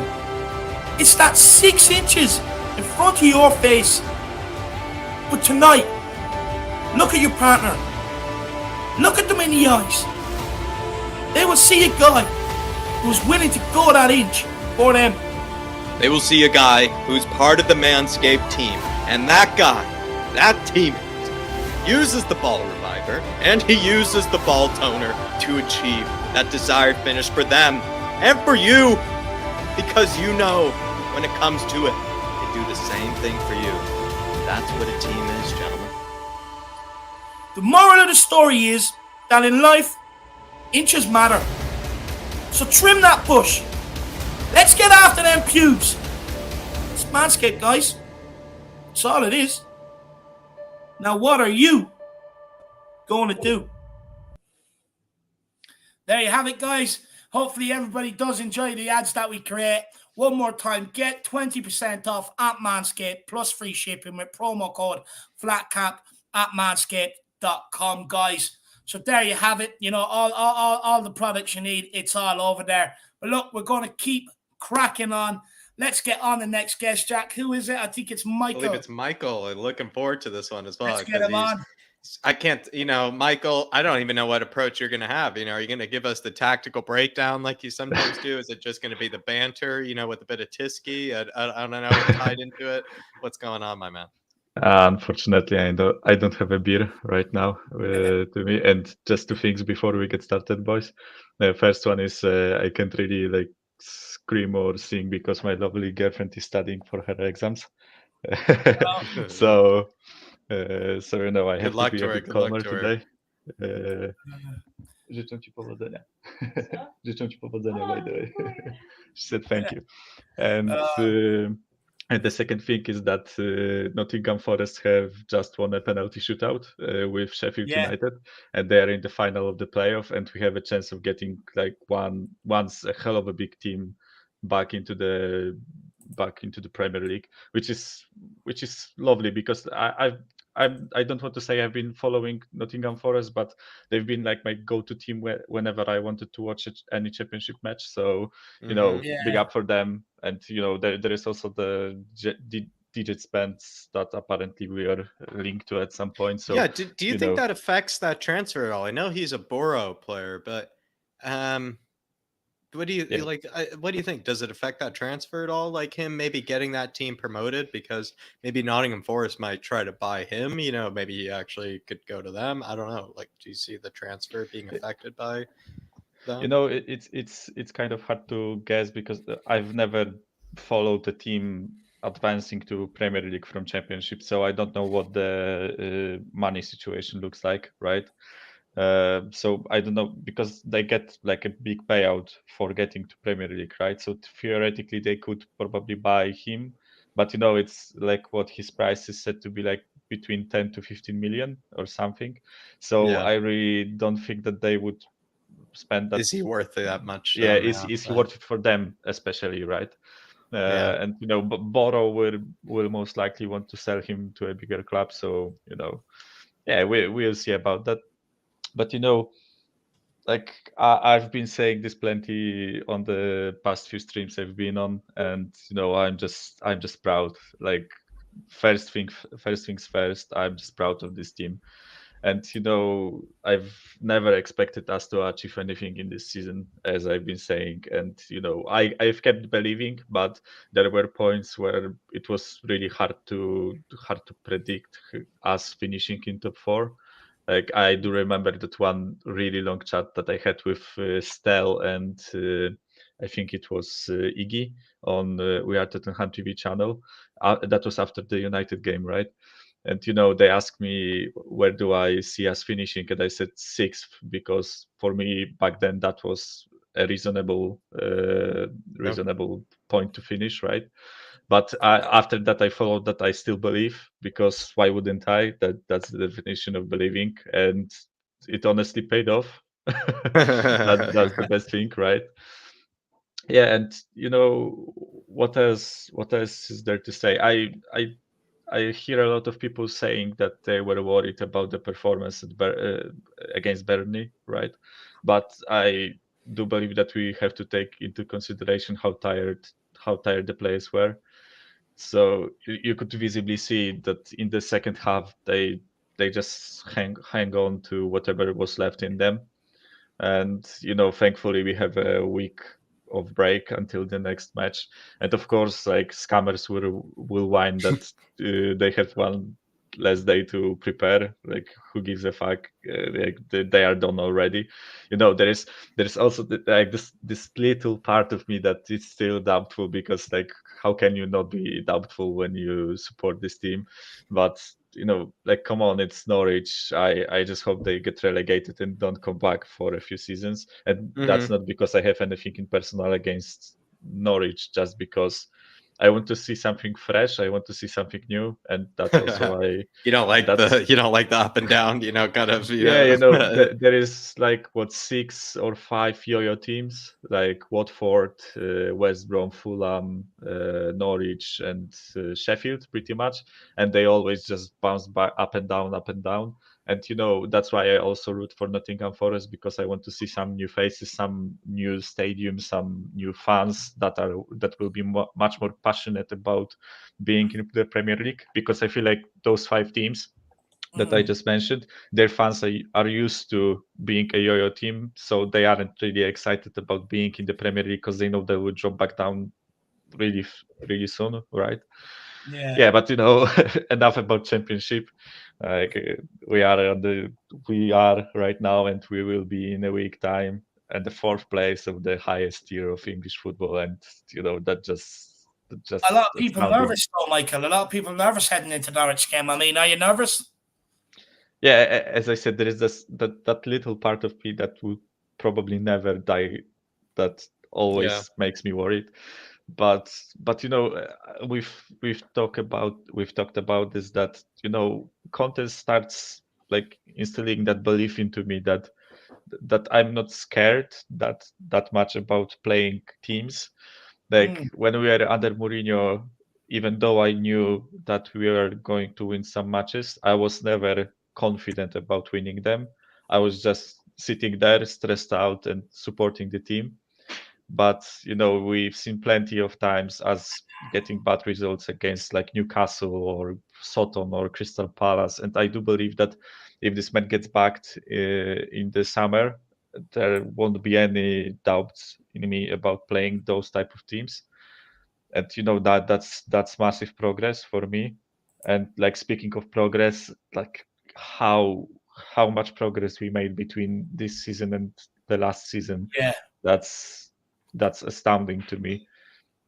Like let's be honest about it. Like we finished 7th and barely at that, right?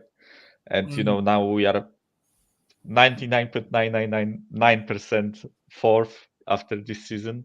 Yeah. So it's just massive, and I'm so excited. And I spent a few Champions League nights with my friend who is a Real Madrid fan. I mentioned him a couple of times here, and Real Madrid were playing against Chelsea and then again against PSG and all those teams, right? And I said to him, I wish that our teams meet in the Champions League. Now I have to rethink it a bit because I don't want to get clapped by Real Madrid, but but still he laughed it off a bit, but he said that hopefully it will happen, maybe in group stages, right? But I'm even just the so thought excited. of just playing on Tuesday and Wednesday just sounds so much more. I don't know, because there is a bit of like kind of disturbance with playing on Thursday, and I think a lot of teams don't talk about that enough, because when you play on Thursday, it's kind of like a lot tougher to be able to manage the schedule, manage the squad and stuff. Whereas when you play on Tuesday and Wednesday, I think it's a bit easier, Michael, in my eyes. I don't know if you agree. I do believe, because as far as I know, it goes when you play on Thursday, so in Europa League or Conference League, then you play on Sunday, then you play on Thursday again, and then Monday. I think this is the usual scheduling, right? And I feel like that Monday game is it's really important, because plenty of times we've seen big teams falling short when playing against smaller teams on Monday evening. And that's mainly because those smaller teams don't have games in the midweek, and they have even more time to prepare and to rest. Whereas that team that plays in the European competitions on Thursdays has really tight schedule, right? Yeah. And when you play on Wednesday, it's Wednesday, Saturday, or Wednesday, Sunday. So it fits more into the scheduling of other teams. I do believe, and that's really important. One thing I'm kind of scared about us playing in Champions League is that our squad is bare thin right now. Like I'm not even talking at this point, because right now it's a fucking joke that we have 13 players. Sorry, I swear. I promised myself I won't swear today, and I did. You're okay. You're okay. I swear I swear. You're a loud one. You're a loud one. You're a loud one. You're allowed. Yeah, so like it's a joke that we have like 13 or 14 senior players available right now, and there has been plenty of talk about I even read an article on Reddit while I was waiting for my turn that first of all, Conte will get like a big paycheck for achieving Champions League. I think it's like 2.5 million pounds, which is really massive, and it also, in my opinion, it signals that club is willing to spend, because normally even when other managers achieved Champions League or Europa League, you've never heard anything about them getting a payout, right? And that's additional bit of motivation that Conte got. But in that same article, it was said that apparently Conte and Levy had a meeting already 2 or 3 weeks ago where they discussed the future. Of course, it's not that big meeting that everyone is talking about that will happen after the end of the season, right? But apparently in that previous meeting that I mentioned, it was said that Conte wants at least 6 players in and at least 6 players out. So that we are apparently going to sell a lot. Seems possible. And, considering that we have 16 to 17 senior players that are playing, and we want 6 out and 6 in, it probably means that our squad will be very thin, and I'm a bit worried that our league performance might take a hit because of us being in the Champions League, right? But because as any of your callers said, I think that Conte is a god of football. I adore this man. I adore his tactics. I adore his passion, like him in general, right? Yeah. When he was appointed in November, I was chatting with that same friend that I was watching Champions League nights, right? And he said that it's unbelievable that we landed Conte, and that he is here, and because I didn't really know that much about Conte, because as you guys know, I'm not that.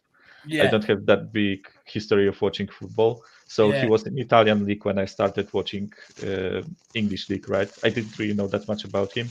And then he said to me, like, be prepared because this guy is unbelievable. And he just proved it. Like, holy shit, he proved it. Like, the amount of stats that I've seen of us playing, like the ridiculous stats. Like, for example, there was one that we are the only team to win every game that we went ahead into the second half or something like that. So if you scored the goal in the first half, we won every single game. That's that season, 15 games out of 15, right? Which is mad, which is ridiculous. The amount of goals that we scored, the form that we've been since January. Like, when you look at all those things, there is so much to be excited about. It is, yeah. It's going to be, and honestly, I think, to be fair, it's been sort of only a season of, like, what, 3/4 of a season, I guess, we've had under Conte. We actually missed out on plenty of it. But Michael, really appreciate you coming on, my man. I've been looking forward to this conversation. Looking forward to having more, especially when the transfers come in, my man. It's hard to call it a conversation when I talk so much, but as I said, I love it, man. Look, people are saying in the chat, big up Michael. Michael is so easy to listen to. You're just one of them guys where you just shut up and we like listen. Bruno Guimaraes last night, my man. You just take over. It's okay, my man. You just take over. Absolutely lovely performance. Like, I wish I could talk with you guys longer. I do understand that you have other callers to get through, but we've got 2 extra now. Brad and William speaking in the back end. We've got extra. Yeah, because like you guys and Ben and Sim's channel are pretty much my outlet to voice my opinions, because like I don't want to bore my girlfriend with everything that I'm saying, even though I often do, and she gets mad at me that I'm talking a lot. Why do you think most of these channels come about, Michael? Because the women won't listen. They get bored of it. Yeah. Yeah, she's still really, really lovely, but I do get that she gets pissed often. Best of luck with your exams, by the way. Best of luck with your exams. Michael, it's been an absolute pleasure, my man. Big yourself up. Look, we do actually have a group chat. If anybody or yourself or that wants to be a part of it, drop me your number and I'll get you into it. Okay, so it's like WhatsApp chat, or yeah, it's a WhatsApp chat. Okay. Yeah, loads of the faces that you see on here, they're all in it, my man. All the ones you see in the chat, plenty of the ones you see in the chat, you'll see in there. You'll see in the description. You'll find our email. Just get us, or on Twitter, however you want to do it, Michael. and we'll get you in there, my man. Okay, I definitely will, because like as I said, I love chatting with you guys. I love that. like writing with my friends about football, and it's You'll just like lovely it. to I be can a part tell of this right community. place for you. 100%. Look, there's plenty more conversations to come. Plenty more, Michael. My man, we'll see you again soon. Go and play some FIFA. Yeah, see you guys. Bye. See you, Michael. Everybody, give Michael a lot of love in the comments. Absolutely brilliant guest, guys. You know, I already see it. People are loving Michael again. He's just one of them guys you can just sit back and listen to, and that's what it's all about. Got it, like I said, like Daniel, Dave. Very deep voice. Got kind of the podcast voice, you could say as well. From them, they absolutely love it. But we'll keep cracking on. I believe we have a Mr. Kelly. It almost looks like we're looking out the window here. Maybe he's ran away from the screen. I'm not sure. Oh, is that what you made? Did you make that? Did you make that? No, Davey, no. I was just joking. I was going to say, I thought you did. I was going to say, quality work, my man. Brilliant. No, I actually remember that thing I was showing you. I'll give you a look now. It's starting to come along. Oh, yeah. Wow. Yeah. Yes, very nice, my man. He's making the crest out of wood. That's unbelievable work. No, it's clay. It's clay. And then what I'll do is I'll form what do you call it? I'll do a silicone mold of it, and then I'll be able to do my resin. That's quality. I'm gonna have to get you to make me one for sure. I definitely will. Oh, I will, yeah. It'll probably cost me a small fortune to send it over to you, though. That's the only thing. Don't worry, I'll cover it, William. I'll cover it, my man. But look, come here. What I do want to ask you, look, you've had us all very, very nervous.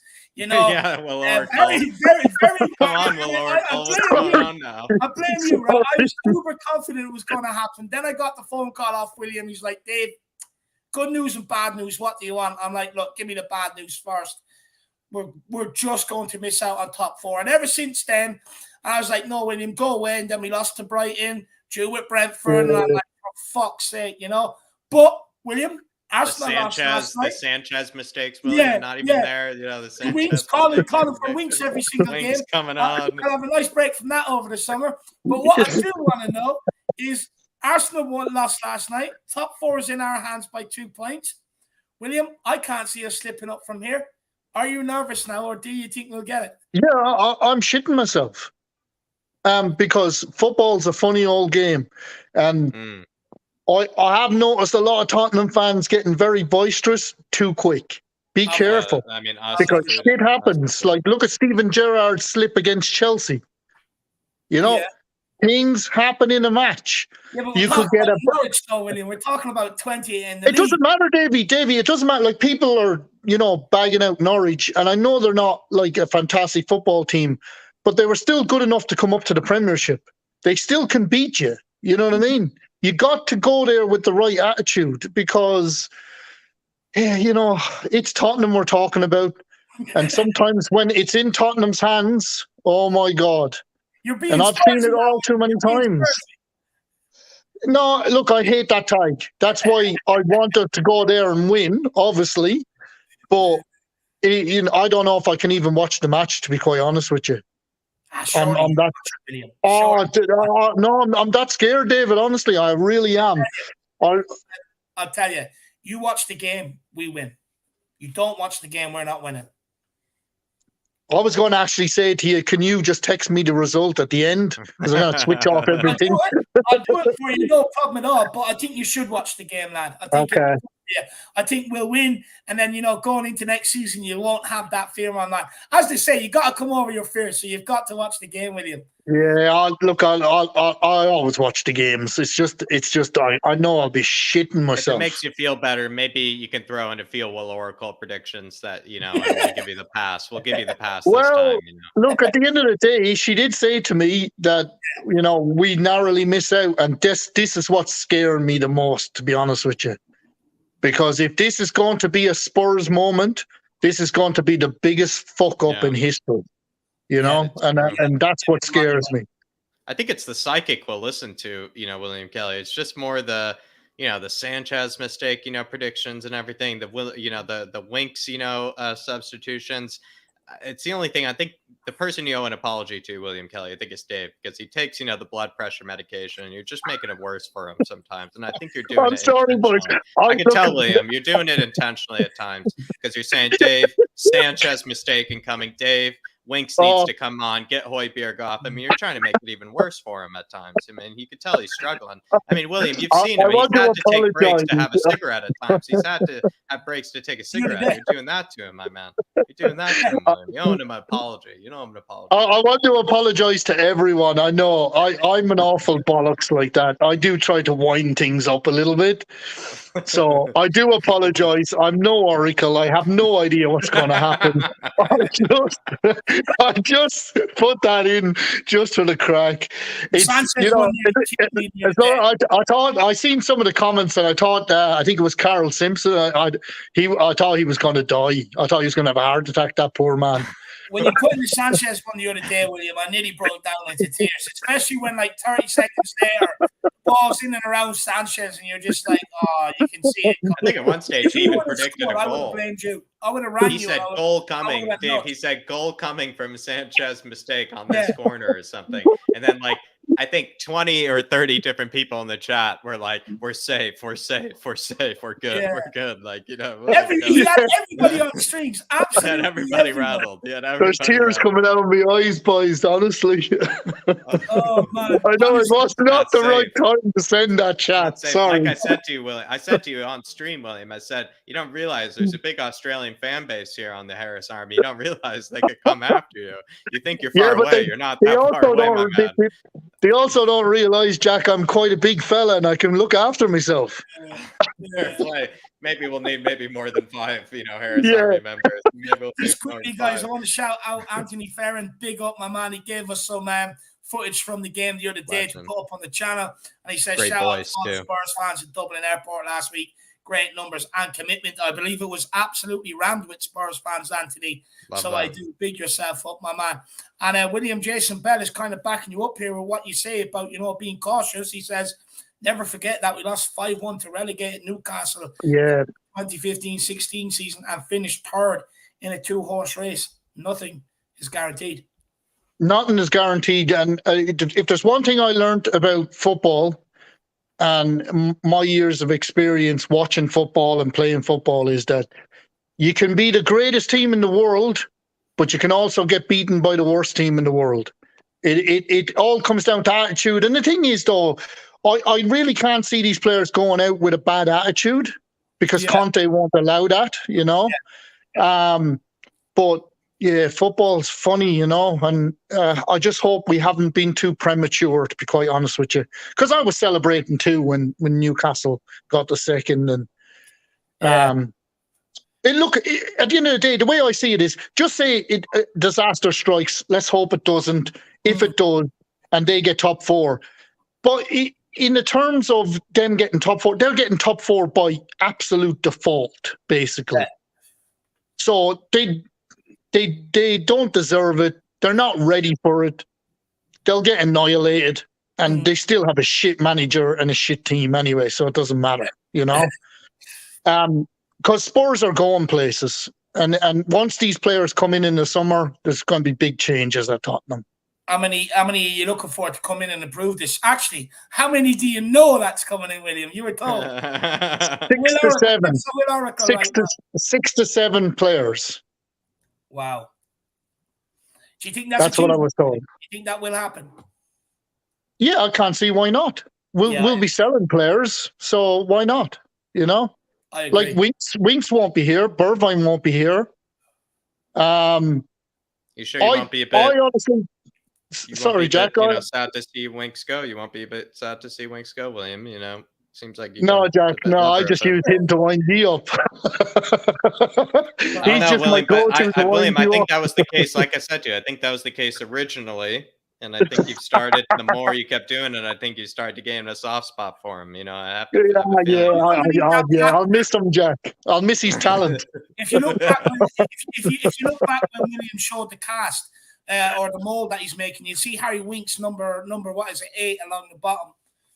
I think he just got too close, Dave. I think he got too close. He's starting to like him now. He got too close to the enemy. I'll engrave it on the bottom. I'll engrave it. Winks forever. Yeah, I'll order one off William, and I'll just get it with winks on it. I'll be like, William, but William, back to the transfer window. You definitely, I think it has to be, 5 or 6 minimum. This transfer. Oh yeah. We spoke about players in. I mean, what players do you expect to leave this window then, William? Look, Winks will be gone. Bergwijn will be gone. Sessignon will stay because I think he's going to work on him big time over the summer. You're going to see a different Sessignon. And to be honest with you, I do say this a lot, but how many players get by Sessignon? They don't. He's very good defensively. He just needs to work on that offensive I agree. part of his play and give him that confidence to be able to do what Danny Rose used to do and take on that final man and get down the line and put the ball in. He just has that slight little nervousness to him. I don't think he trusts himself to do it, but that's something they can work on, and if there's one man that can work on that, it's definitely Conte. And I think he really likes Sessignon. Reguilon will definitely be gone.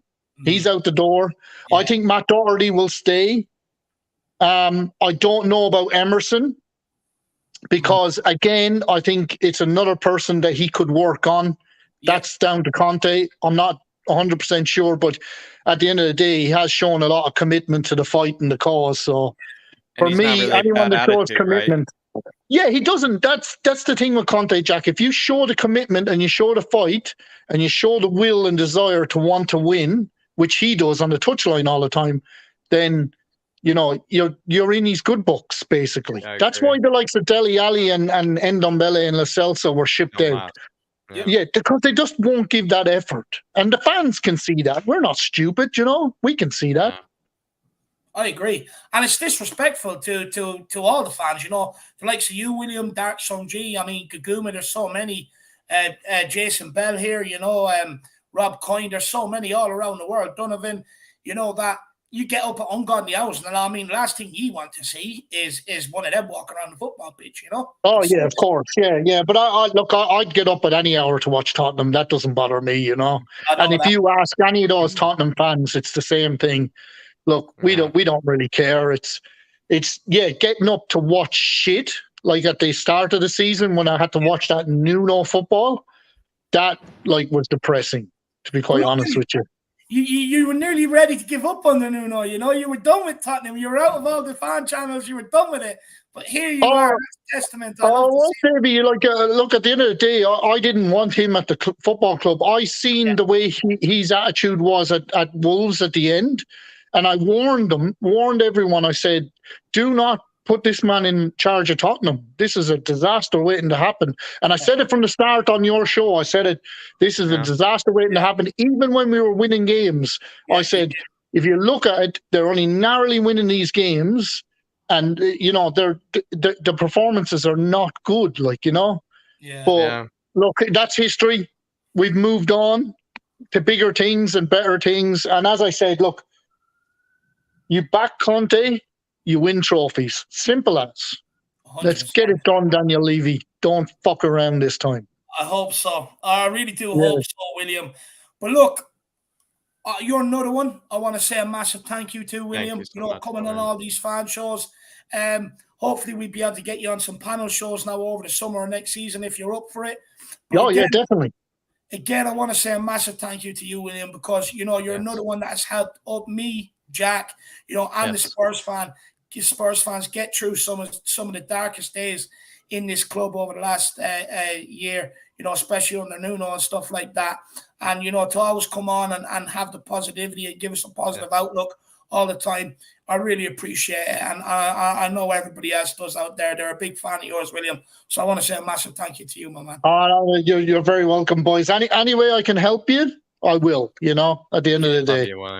Yeah, it's a great show. You look after the people around you and people that come on, and you're very good to everyone. So, and you give everyone the platform to have their say. And whether people don't like what you have to say, well, so be it, But at least you give people a chance to say it. But yeah, you deserve the best, boys. And I was told that you will get the best. So we'll wait and see with him. I really do hope so, because this is like this channel has helped me connect with so many fans around the world. On the likes of match days where I would have been on my own watching it. In terms of all the breaking news on my own, reading it and ratting it through my brain. The fact that we can speak to so many people all over the world, and and it's brought me many friends as well, which I'm very, very grateful for. So I really do. Definitely, Dave. I really and do. Can I just say, if, and I'm hoping this is a big no, but if things go wrong on Sunday, I just want all the Tottenham fans to know, it'll hurt. But the thing is, don't stress, because the right man is in charge. And those sort of things that we've seen over the years are going to slowly but surely disappear. Yeah. And next season is a big, big season for us. So don't, I know people will get upset if we do lose. Hope to God we don't. But, football's a funny old game, You never know. And I'll certainly be shitting myself right up to the end. Yeah. Look, I think we're all going to be a bit nervous. Look, I do think the job's done, but like you said, like Jason Bell so expertly says, you just never know. But look, we'll take it Sunday as it comes, William. But William, again, a massive thank you to you, my man. Appreciate you, brother. And please don't ever change. You've been a breath of fresh air in the community. Excellent. Thanks, boys. I appreciate that. Thanks, brother. William. And send our tell Luke we said hi, my man. I will do, Matt. I will do. Big up, William. All right, boys. I'll see you again soon. We'll have another conversation during the week this week. So yeah, definitely. Let's beat Norwich. Norwich. I'll give you a ring tomorrow, William. I'll give you a ring. All right, Davey. All right. Looking forward to it. Cheers, man. See you, Jack. Bye. Love you, William. Catch you, brother. Bye, man. Big up. Everybody give William a lot of love. Honestly, I love the guy. He's been absolutely brilliant to us. But biggest supporter of the channel. Absolutely love what he says when he comes on. And Jason Bell, I agree with you, but what I am thinking it is a bit of karma, really. It's kind of flipped because, they were a shoe-in for fourth, one-horse race for fourth, and now they're coming fifth in a one-horse race. So, it's even better this time round, Jack. Yeah, you could kind of see how, with the last games of the season, Jason, I think that what he's on about is that with the last game of the season, it's just a toss-up. Even if the team is absolutely dreadful, they could just turn up just to, be party poopers. They could just turn up just to show up for the last game of the season. Why not just have a punch? Maybe, instead of going, out, with a big beating, instead, maybe try to upset, somebody's day. And I think that's what Jason Bell is kind of going after here. And while Norwich are a horrible team, they are capable of that. They are capable of just deciding to put in a bit more effort than maybe they're usually, putting in. And who knows, that might be a bit unexpected. Perhaps Spurs are expecting them to roll over. And I think that's what Jason is bringing up here. Nothing is guaranteed. Big up, my man. Really appreciate it as well, brother. He's 100%. Nothing is guaranteed. Big up, Jason Bell. Really appreciate the support, brother. And I hope you're doing well. But guys, we are down to our last two guests of the evening. I think we must have gone through about 12, 13 at this stage, doing incredible numbers. So many fans out there happy and want to have their say. And that's what I love about it. But look, let's bring on the next guest. He's been waiting very patiently in the background. I like him. He's no hold bards, just says what he feels, and I love it. Let's get him on. It is our man, Paul, the Usper. Yes. And my man, I do want to say, you Spurs. Come on, Paul. You and William must be spreading the word over there. Where there's more and more Australian fans coming in and subscribing. We love to see it, my man. But look, what's your feelings on what's gone on the past week? It's been a lot. Oh, it's all good, isn't it? I think since we last spoke, we had a real gutsy performance at Anfield, where I was amazed by the defending we did there. It was so solid. So much pressure from Liverpool, and Ben Davies, man, his knee, his arse, he was always in the way. He was brilliant, absolutely brilliant. And then the North London derby. Unlucky to concede quickly, right? I thought we were unlucky to concede with Liverpool. Yeah. But the North London derby, I've never seen a game like that. I really haven't. I mean, the atmosphere at the ground, that's something I've never seen at White Hart Lane. It was the first time I watched the Ben and Sim match day vlog, and those scenes at the Tottenham Stadium were just spine-tinglingly. I mean, what player, what manager wouldn't want to be at that ground playing for that team? Conte's not going to go anywhere after that. Harry Kane's not going to go anywhere. Where's he going to go? Yeah. So, and just the way that Arsenal, the youngsters, Sesame Street FC, didn't show up, they were shit. They were so shit. And then it was absolutely beautiful when Conte just totally got into Arteta's head with his comments after. Oh, I loved it. When you see Simon Jordan on TalkSport getting pissed off, it's unprofessional for Conte to piss off, man. It was great. Yeah. Conte got into Arteta's head so much. I mean, that Newcastle game, I got up yesterday and watched it. That was so much fun. So much fun. What time was it over there for you, lad? I think it was about 5 o'clock kickoff in the morning. So, wow. Yeah, no, it's happy days. It's really happy days to be a Tottenham fan at the moment. I can't see us not getting top 4. I really can't. Are you nervous going into the game at the weekend? A lot of people are. Just William, he's nervous. No. Look, I think we've got our game, but do you really think Arsenal are going to come back from the way they played against us and the way they played against Newcastle? And the demeanour of Arteta? Yeah, and the demeanour of their players. They were beating dogs. I mean, they're only playing, fat Frankie's toffees, but I don't think they're going to get a win out of it. Yeah. I mean, they're pretty rattled, to be fair, Paul. Like, I think I've asked, actually, I'm going to ask you this right now, Paul. I've asked plenty of people this tonight.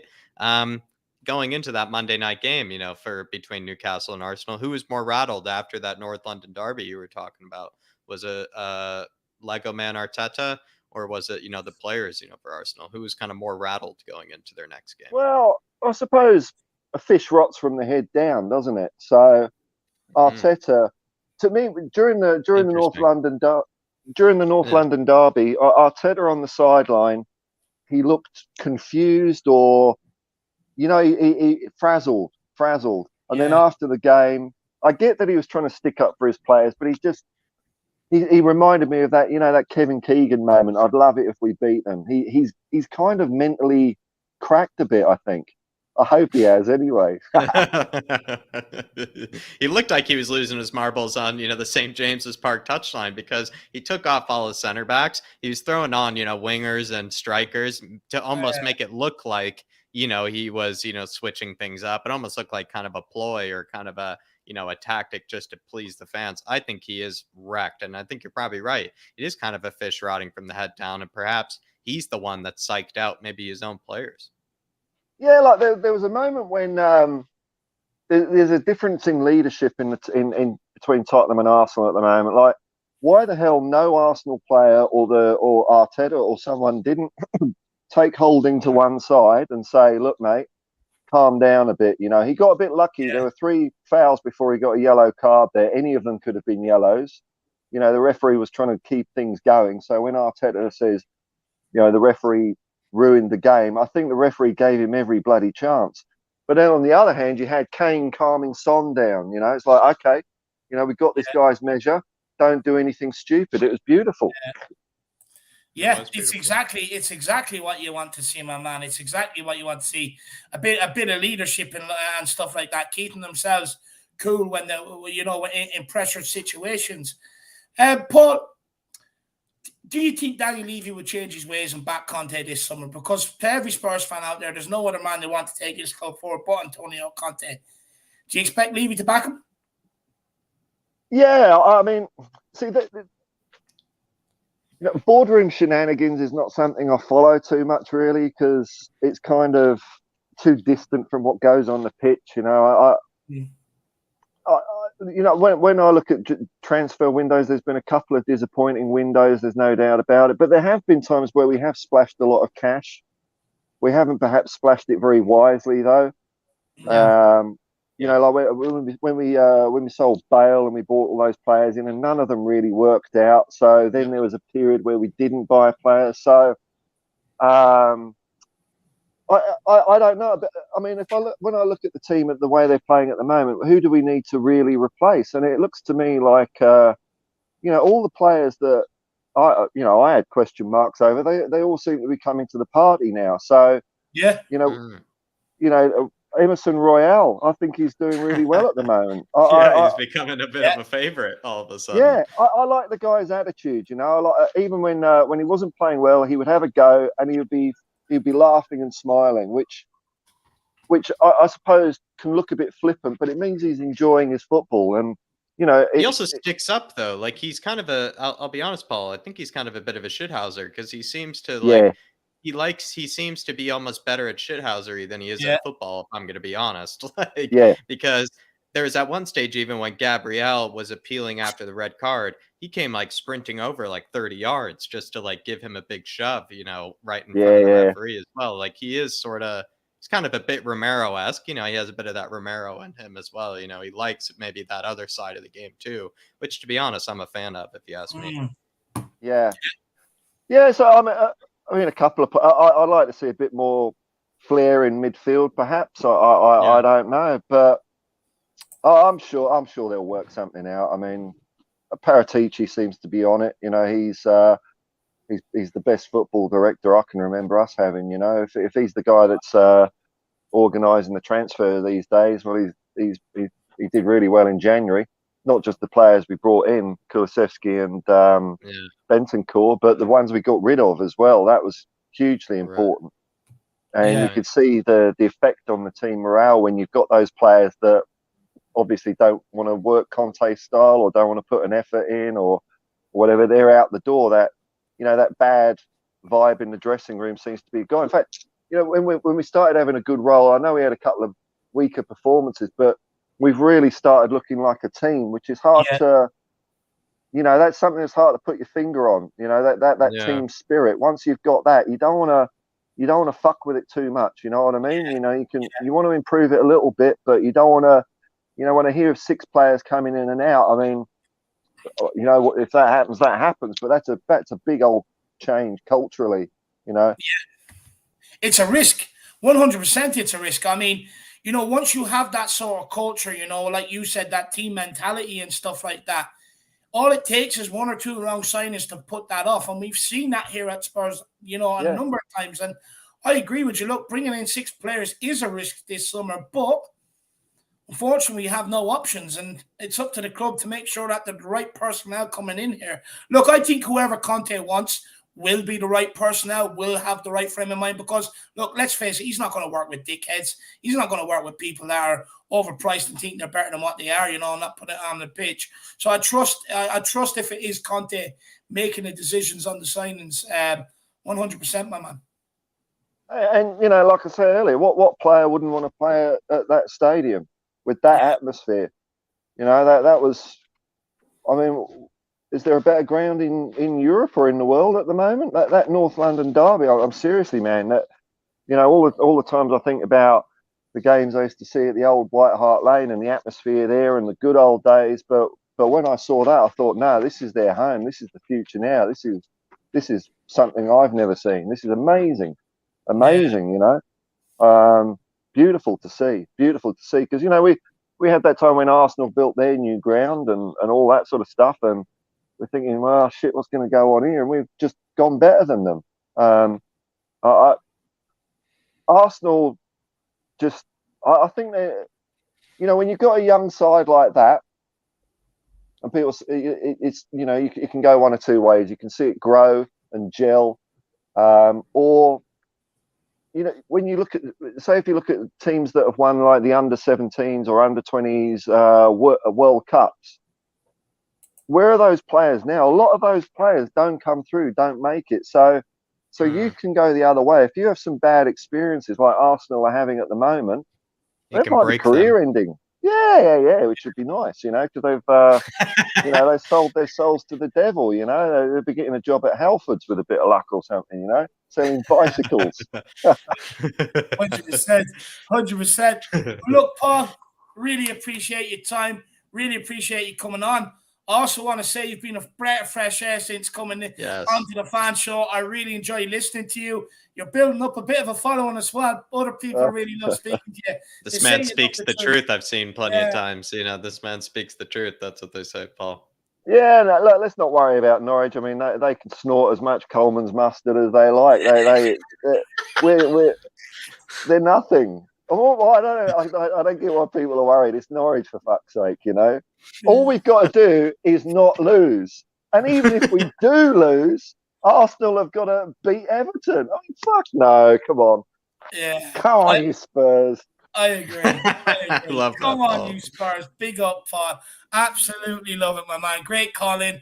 And I want to see you again next week, brother. Cheers, my man. See you, folks. Big up, Paul. See you, Paul. Gotcha, brother. Big up. Everybody, give Paul a lot of love in the comments. What a calling. What a calling. People are saying he's absolutely brilliant. And that he is, guys. But look, 1 second, Jack. I will let you go now. 1 second. I'll just pick up. No problem. And actually, I just realized, we can't do the last one. I still have a bit of time. So don't you worry, Dave. But we're going to get him on. You know, we're going to keep rolling. And it is a brilliant one to end on, everybody. It's one we're very comfortable with, one we're very familiar with. It is Brad Hotspur. How we doing? Hello, Jack. How you doing? All right? Yeah, doing okay, Brad. You know, especially after last night. I mean, I didn't think it could get any better after Liverpool and the North London derby, but I guess it could. Not a lot happened since the last show, is there? Really? It's pretty quiet, really, isn't it? Yeah. No, it's not a lot of of all the fan shows, right? This one doesn't really have a lot to talk about. Yeah, nothing to talk about. No, it's been absolutely brilliant. I mean, it's like. I mean, I said I wouldn't sleep over those 2 nights, or luckily I managed to. But the game on the first day, I mean, wow, that was just... I've never seen the stadium like that. I mean, the whole atmosphere before and after the game was just immense. You know, and you know what? Someone actually said to me, oh, it wasn't that. I don't think it's as good as everyone says. Well, I said, well, you know what? Whenever you go to a Tottenham game, and you probably notice that, Jack and David, when you've been there, you can hear the away fans. Every now and again, when the Spurs fans go quiet, you'll hear the away fans sing. You can hear them. I can't remember hearing the Arsenal fans sing once on Thursday night. I'm sure they were, but I didn't hear them once. That's how good that atmosphere was. It wasn't just the South Stand. It was the South Stand, the East Stand, the West Stand, the North Stand. Everyone was doing it. You know, I don't know how it came across on the TV, but it was just absolutely brilliant. And I mean, it's from minute one, you know, and I don't think they really let up. The first time I've had a group hug with the people that sit with me in the ground when the second goal went in, it's like, yeah, sort of thing, you know. And then I love that. Half time, I mean, it's like, have you ever had a North London derby where half time you really chip out? Oh, that's probably what won this game. And then we score straight away, which again my mate Steve missed. So 3-0 when Son goes out, and it's like, well, that's it. And then you know what I loved about the game Thursday, and you know I said to you last week, guys, I was worried about us going straight in and someone getting a red card or whatever in those first 10 minutes. Yeah. We were, what I said, controlled aggression. We were so professional how we took that game, and it was Arsenal who had the red card, who went over the top, and all these people. I had a bit of an argument with a friend of mine who's an Arsenal supporter, a friendly argument, and it's like, well, hang on a minute, he should have been booked 3 times before he actually got booked. In fact, the referee did that when he booked him. He went like that.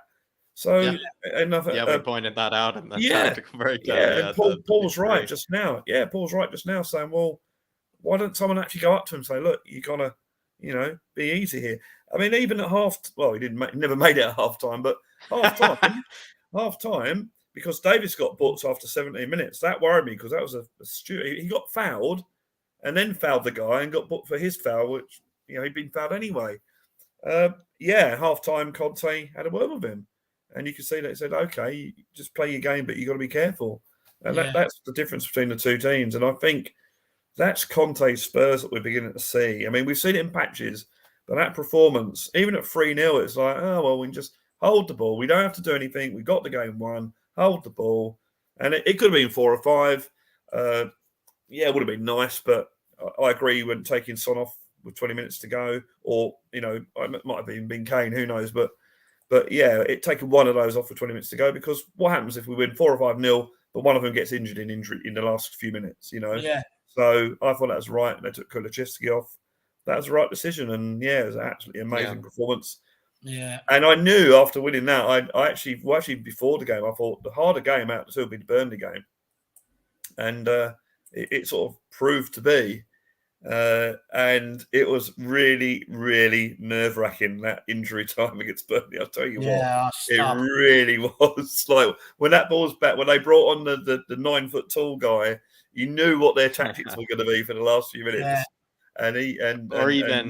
Or even Brad, when Ashley Barnes hit the post. I mean, how out of nowhere was that? Like, it felt out of nowhere when we were watching. It felt like all of a sudden this guy's just hit the post. And then when he did hit the post, how much, like Ellie said, was your heart in your throat? You know, just I thought it was in. I honestly, because I saw when I saw Lloris making this massive dive, I just expected to see the net bulge and 1-1, but it hit the post, and that was the warning, and it came out. And to be fair, we played most of the game in their half.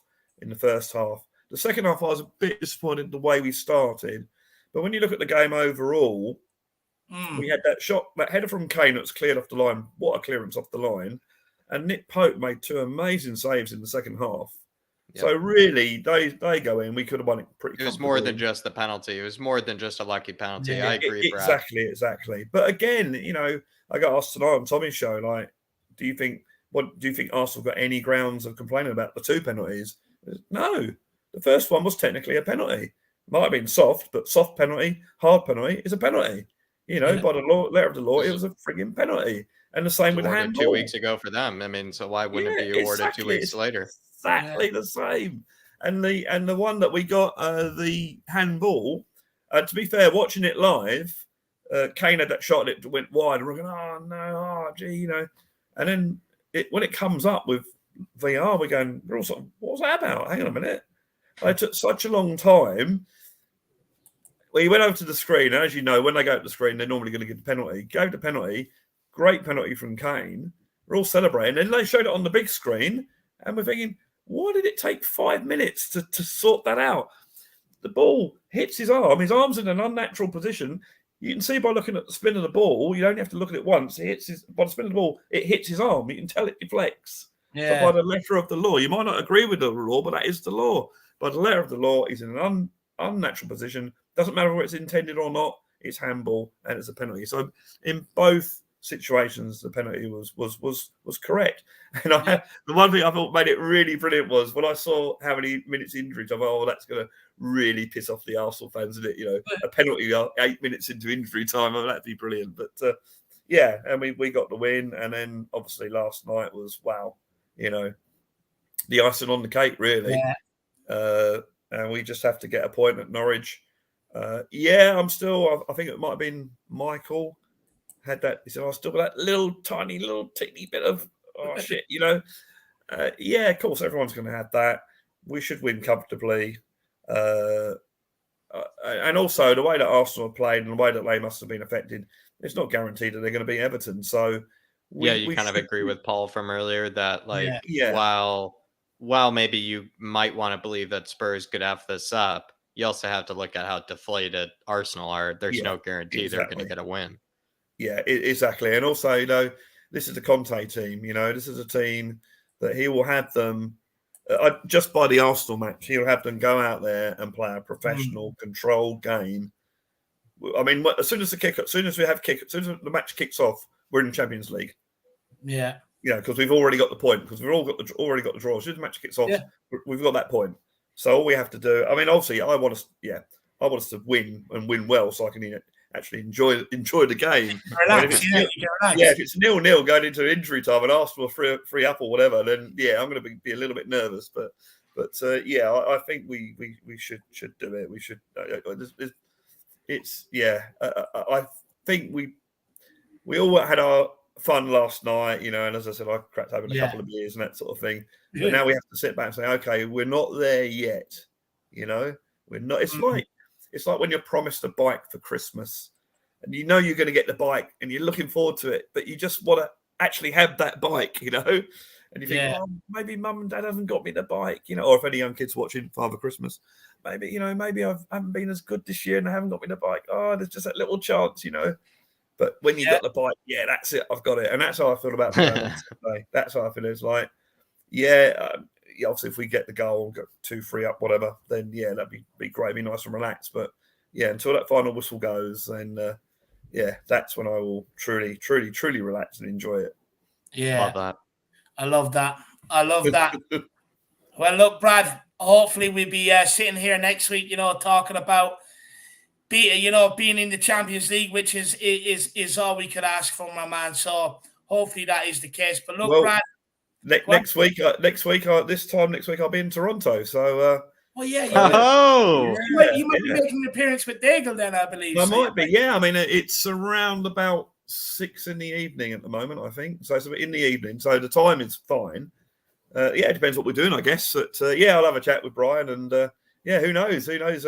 Well, he's probably got his laptop. I'll have my laptop, so we might even be in different rooms. You might be. You might be. And then the week after that, I'll be on the plane the week after that. But I'll be in Australia. So and I'm not sure what the time in Australia now is.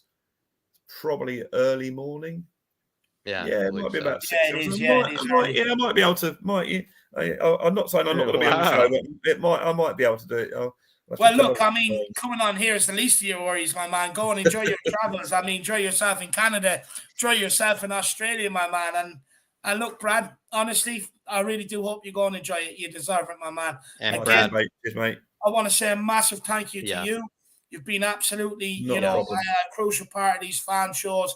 You've been here from the beginning, helping get them off the ground. I really appreciate you coming on every single week. Your thoughts are absolutely brilliant. I could just listen to you for hours. And I want to say a massive thank you to you, another one who has found positives where we can. So, Brad, on behalf of me, welcome. You're both truly welcome for that. Absolute pleasure. All the late nights have been well worth it. Absolute pleasure. Love it. I appreciate it. Don't forget, click like and subscribe. Oh, that way. Click like and subscribe to these guys. And come on, you Spurs. If you want to read out Mr. Mullins, I'm still here. He says, top 4 is ours. Big up, lads. The delusion was worth it. Well, my man, take delusion out. It's not delusion when you believe it and you think it's going to happen. Before I go, I'm not sure if I put it on the WhatsApp group, but 10 games ago, we were 6 points behind Arsenal. They had a game in hand, and we were 7 goals behind them as well. So that's the turnaround. So, so an amazing, incredible effort by Conte and the lads. And it can only get better if we, as people have been saying, if he gets backed properly, it's going to be really good in the next few seasons, I'm sure. 100%, and I can feel it. And look, Brad, hopefully we can enjoy many more of these moments together, my man. Yeah, indeed. Come over, guys. If you can get over, come over. We'll definitely meet up. And before I go, I was chatting to Ollie on because Ollie was at the game on Freeman. Sunday. Yeah, Mr. Freeman.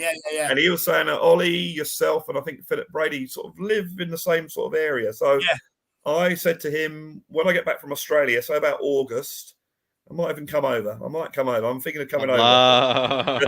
Nice. We'll all look after you. Brad. So we will make sure you do get over, my man. But look, Brad, it's been a pleasure. If I don't see you before you go, enjoy yourself in Canada and Australia. Cheers, Jack. And again, thank you for everything you've done for us this season. I appreciate it. And as always, come on, you Spurs. Come on. Love you, Brad. Spurs. Catch your brother. Big up, Brad. Everybody, I don't even need to tell you. You always give the guy the love anyway. But give Brad a lot of love. Absolute brilliant. Give Brad that love, everybody. He deserves it. He deserves it. Been here every single week as well. Absolute top man. And really appreciate it, Chase. And absolutely worth it. But it's not delusion once it comes true, Chase. Big up, my man. You know that, though, Chase. Big up, brother. Yeah, big up, Chase. It's not delusional. It's the truth, my man. Well, look, Jacko, we've done it. An incredible fan show. I usually think we must have done about 14, 15 people. Absolutely unbelievable. Great to speak to everybody. But before we go, Jack, anything you want to say to the Irish Hotspur Army out there? Everybody, we have a big summer planned. There's so much content that we have planned. I know you're maybe thinking that once the season's over, things kind of wind down. Maybe, the schedule sort of changes and whatnot, around the content. But I will say it will be still just an up and running as always. So I will say, stick around, grab those memberships, because who knows, maybe we'll have more fan shows because we'll have a lot of transfer news to be talking about, lots of things, to be talking about with fixing the club. So plenty of things to be talking about this summer. So I would say, everybody, grab those memberships, because it may be a better time, to hop on the fan shows, because I would say a good time to make the debut is over the summer, because there's a lot of really good questions to be answering.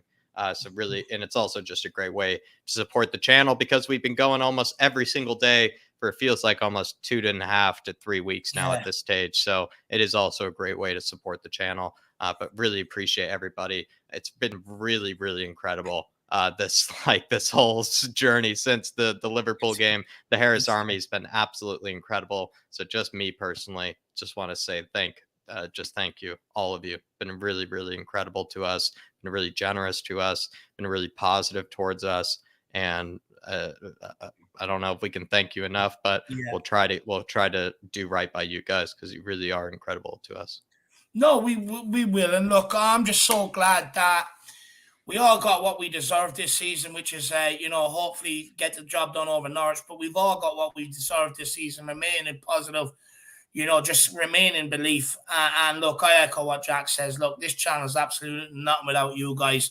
So I really appreciate everything you've done for us. Hopefully we can continue to get your support over the summer and going into next season. As I said, we will be getting a lot bigger and we will be getting a lot better, guys. So hopefully, you all stick around with us until then. But look, it's been an absolute whopper of a show. Nearly going through where we're at 3 hours 45 right now. Absolutely incredible. I'm worn out. Guys, just quickly, there will be no content on the channel. Actually, I'll find something to put up, but there will be no stream tomorrow night, because I've been away to where I believe the Europa Conference League final is tomorrow night. So I think a lot of people probably want to watch that, but we will be back here on Thursday with something for you guys. A nice little Kaniki answer me. We talk about the summer, next season, Conte, Kulusevski. There's so much we can talk about.